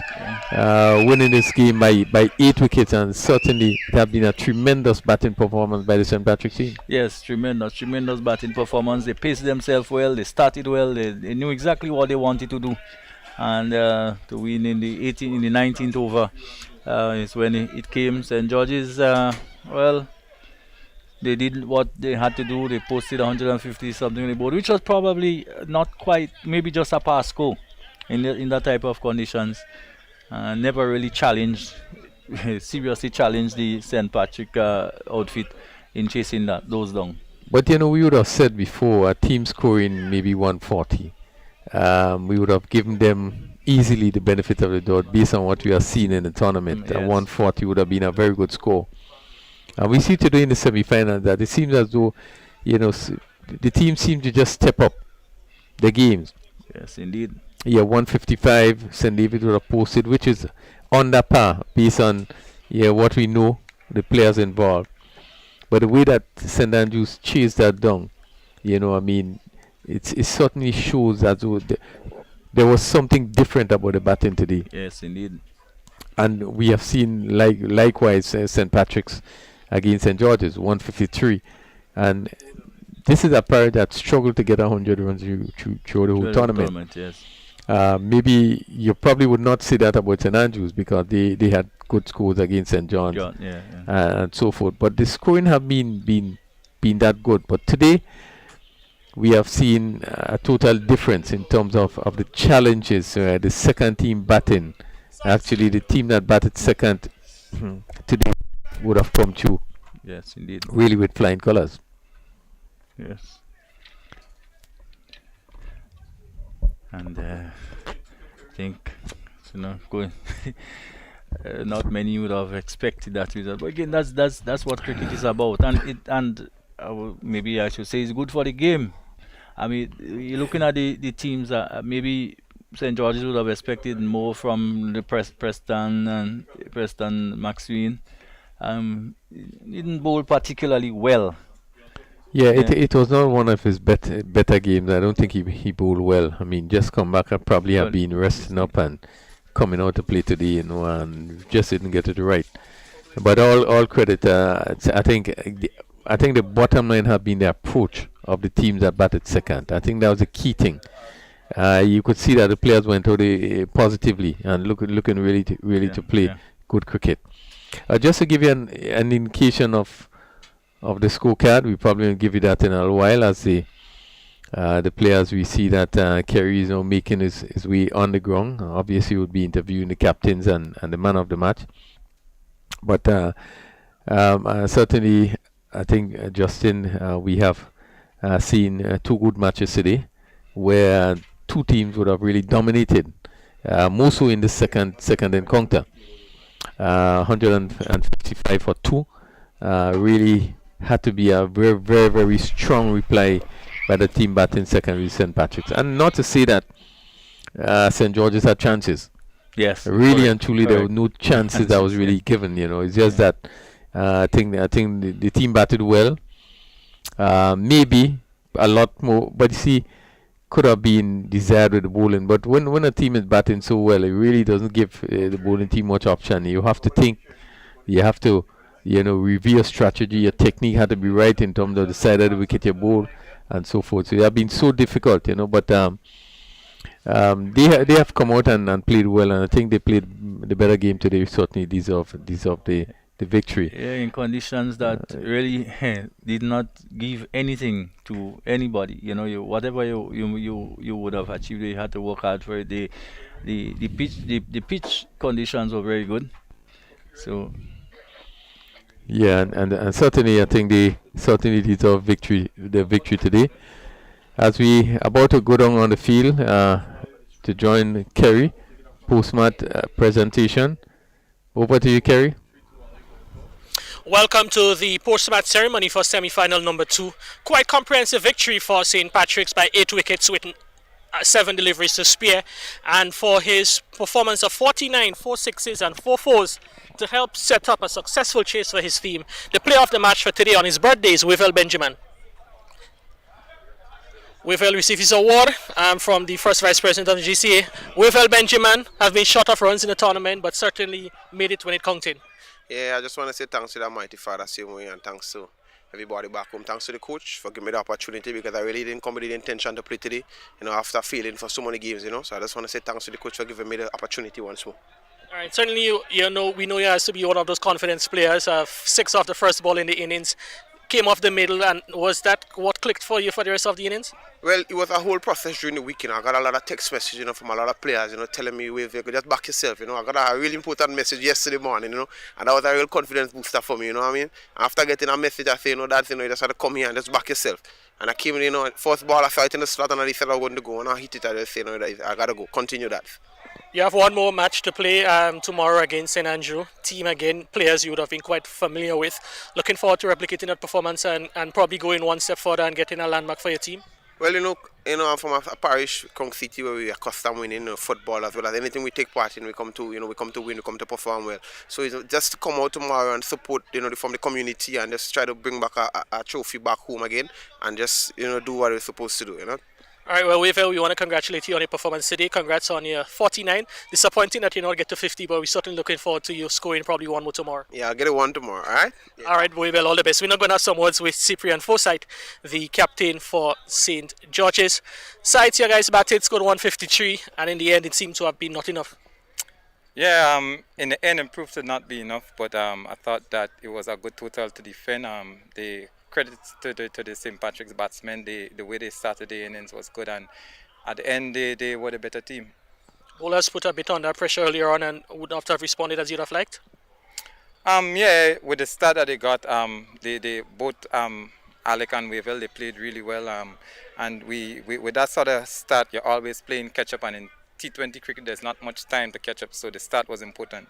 Well, it might be a bit secondary in nature, but you yourself got among the runs today, scoring 50 plus not out. I'm quite happy with that effort with the bat. Yeah, well, happy to get the runs, but unfortunate that we're not the winning team today. All right, tomorrow you guys come back here maybe less than 24 hours, less than 18 hours actually, coming up in the first match tomorrow morning against St. David's for the third place playoff. Short turnaround. I was looking forward to that encounter. Yeah, they defeated us in the first round, so it's an opportunity for us to get revenge and place higher up in the tournament. All right, well, Cyprian, commiserations today and all the best to tomorrow's match. Thanks much. We're going to have some words with Iman Alexander, the victorious captain from St. Patrick's. Iman Alexander, I'm sure at the beginning of the tournament, your expectation were getting to the finals, and that ticket has been booked. Today's performance, how do you rate it? I think it was a good performance. We did not bowl well, but I think the batsmen come out and really take charge of this game. The batsmen, cannot not mention the start from the openers. I think it was 81 or 86 between Alec Athenes and Wavell Benjamin. Really laid the foundation and took the attack to St. George's earlier on. Yeah, we like the way they played. They said they were going to do it and they did it, and we're happy. All right. Must be happy also that when you lose a couple wickets, you have those veteran players, Smith and Smith, coming in there, come here, they're able to take you home across the finish line. Yeah, it's always good. You know, we have a lot of experienced players in camp, so they have to lead. Tomorrow, St. Andrews versus St. Patrick's. We don't need to even hype up that match anymore. You yourself, I'm sure you're not going to disclaim your Moncton roots. I'm coming up against St. Andrews tomorrow, a big one. Yeah, it's a big one. It's my home, but you know, I'm representing St. Patrick's, so I have to go hard. All right, well, Iman, we want to say congratulations today and all the best for tomorrow. All right, thanks. All right, so that's the news from the presentation ceremony. St. Patrick's, they've been able to register a quite comprehensive victory against St. George's to advance to the final of the NLA GPL T20. Yeah, and thank you, Kerry. We have come to the end of another day's play. The semi-finals have been decided. St. Patrick's versus St. Andrews tomorrow. That final would be played at 1:30. And the third playoff between St. David's and St. George's would begin at 9:30 in the morning. And we certainly hope that you will join us then for the final day of this T20 tournament. Certainly they have been really a pleasure bringing it to you, and hope that you will join us then.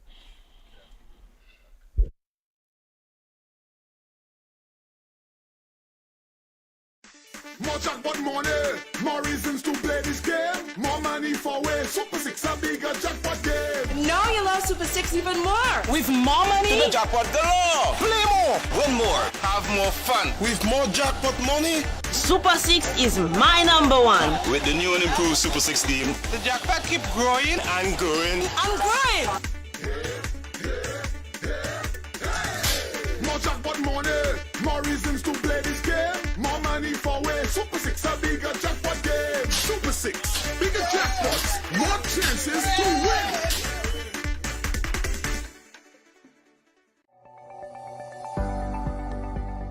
Get Vax. It's your best shot. Hello. A message from the Ministry of Health.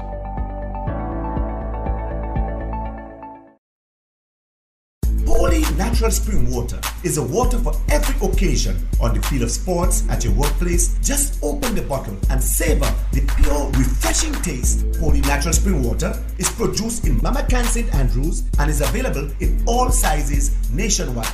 To order, telephone 444-7654 or 533-7654. Holy natural spring water, Grenada's purest bottled water.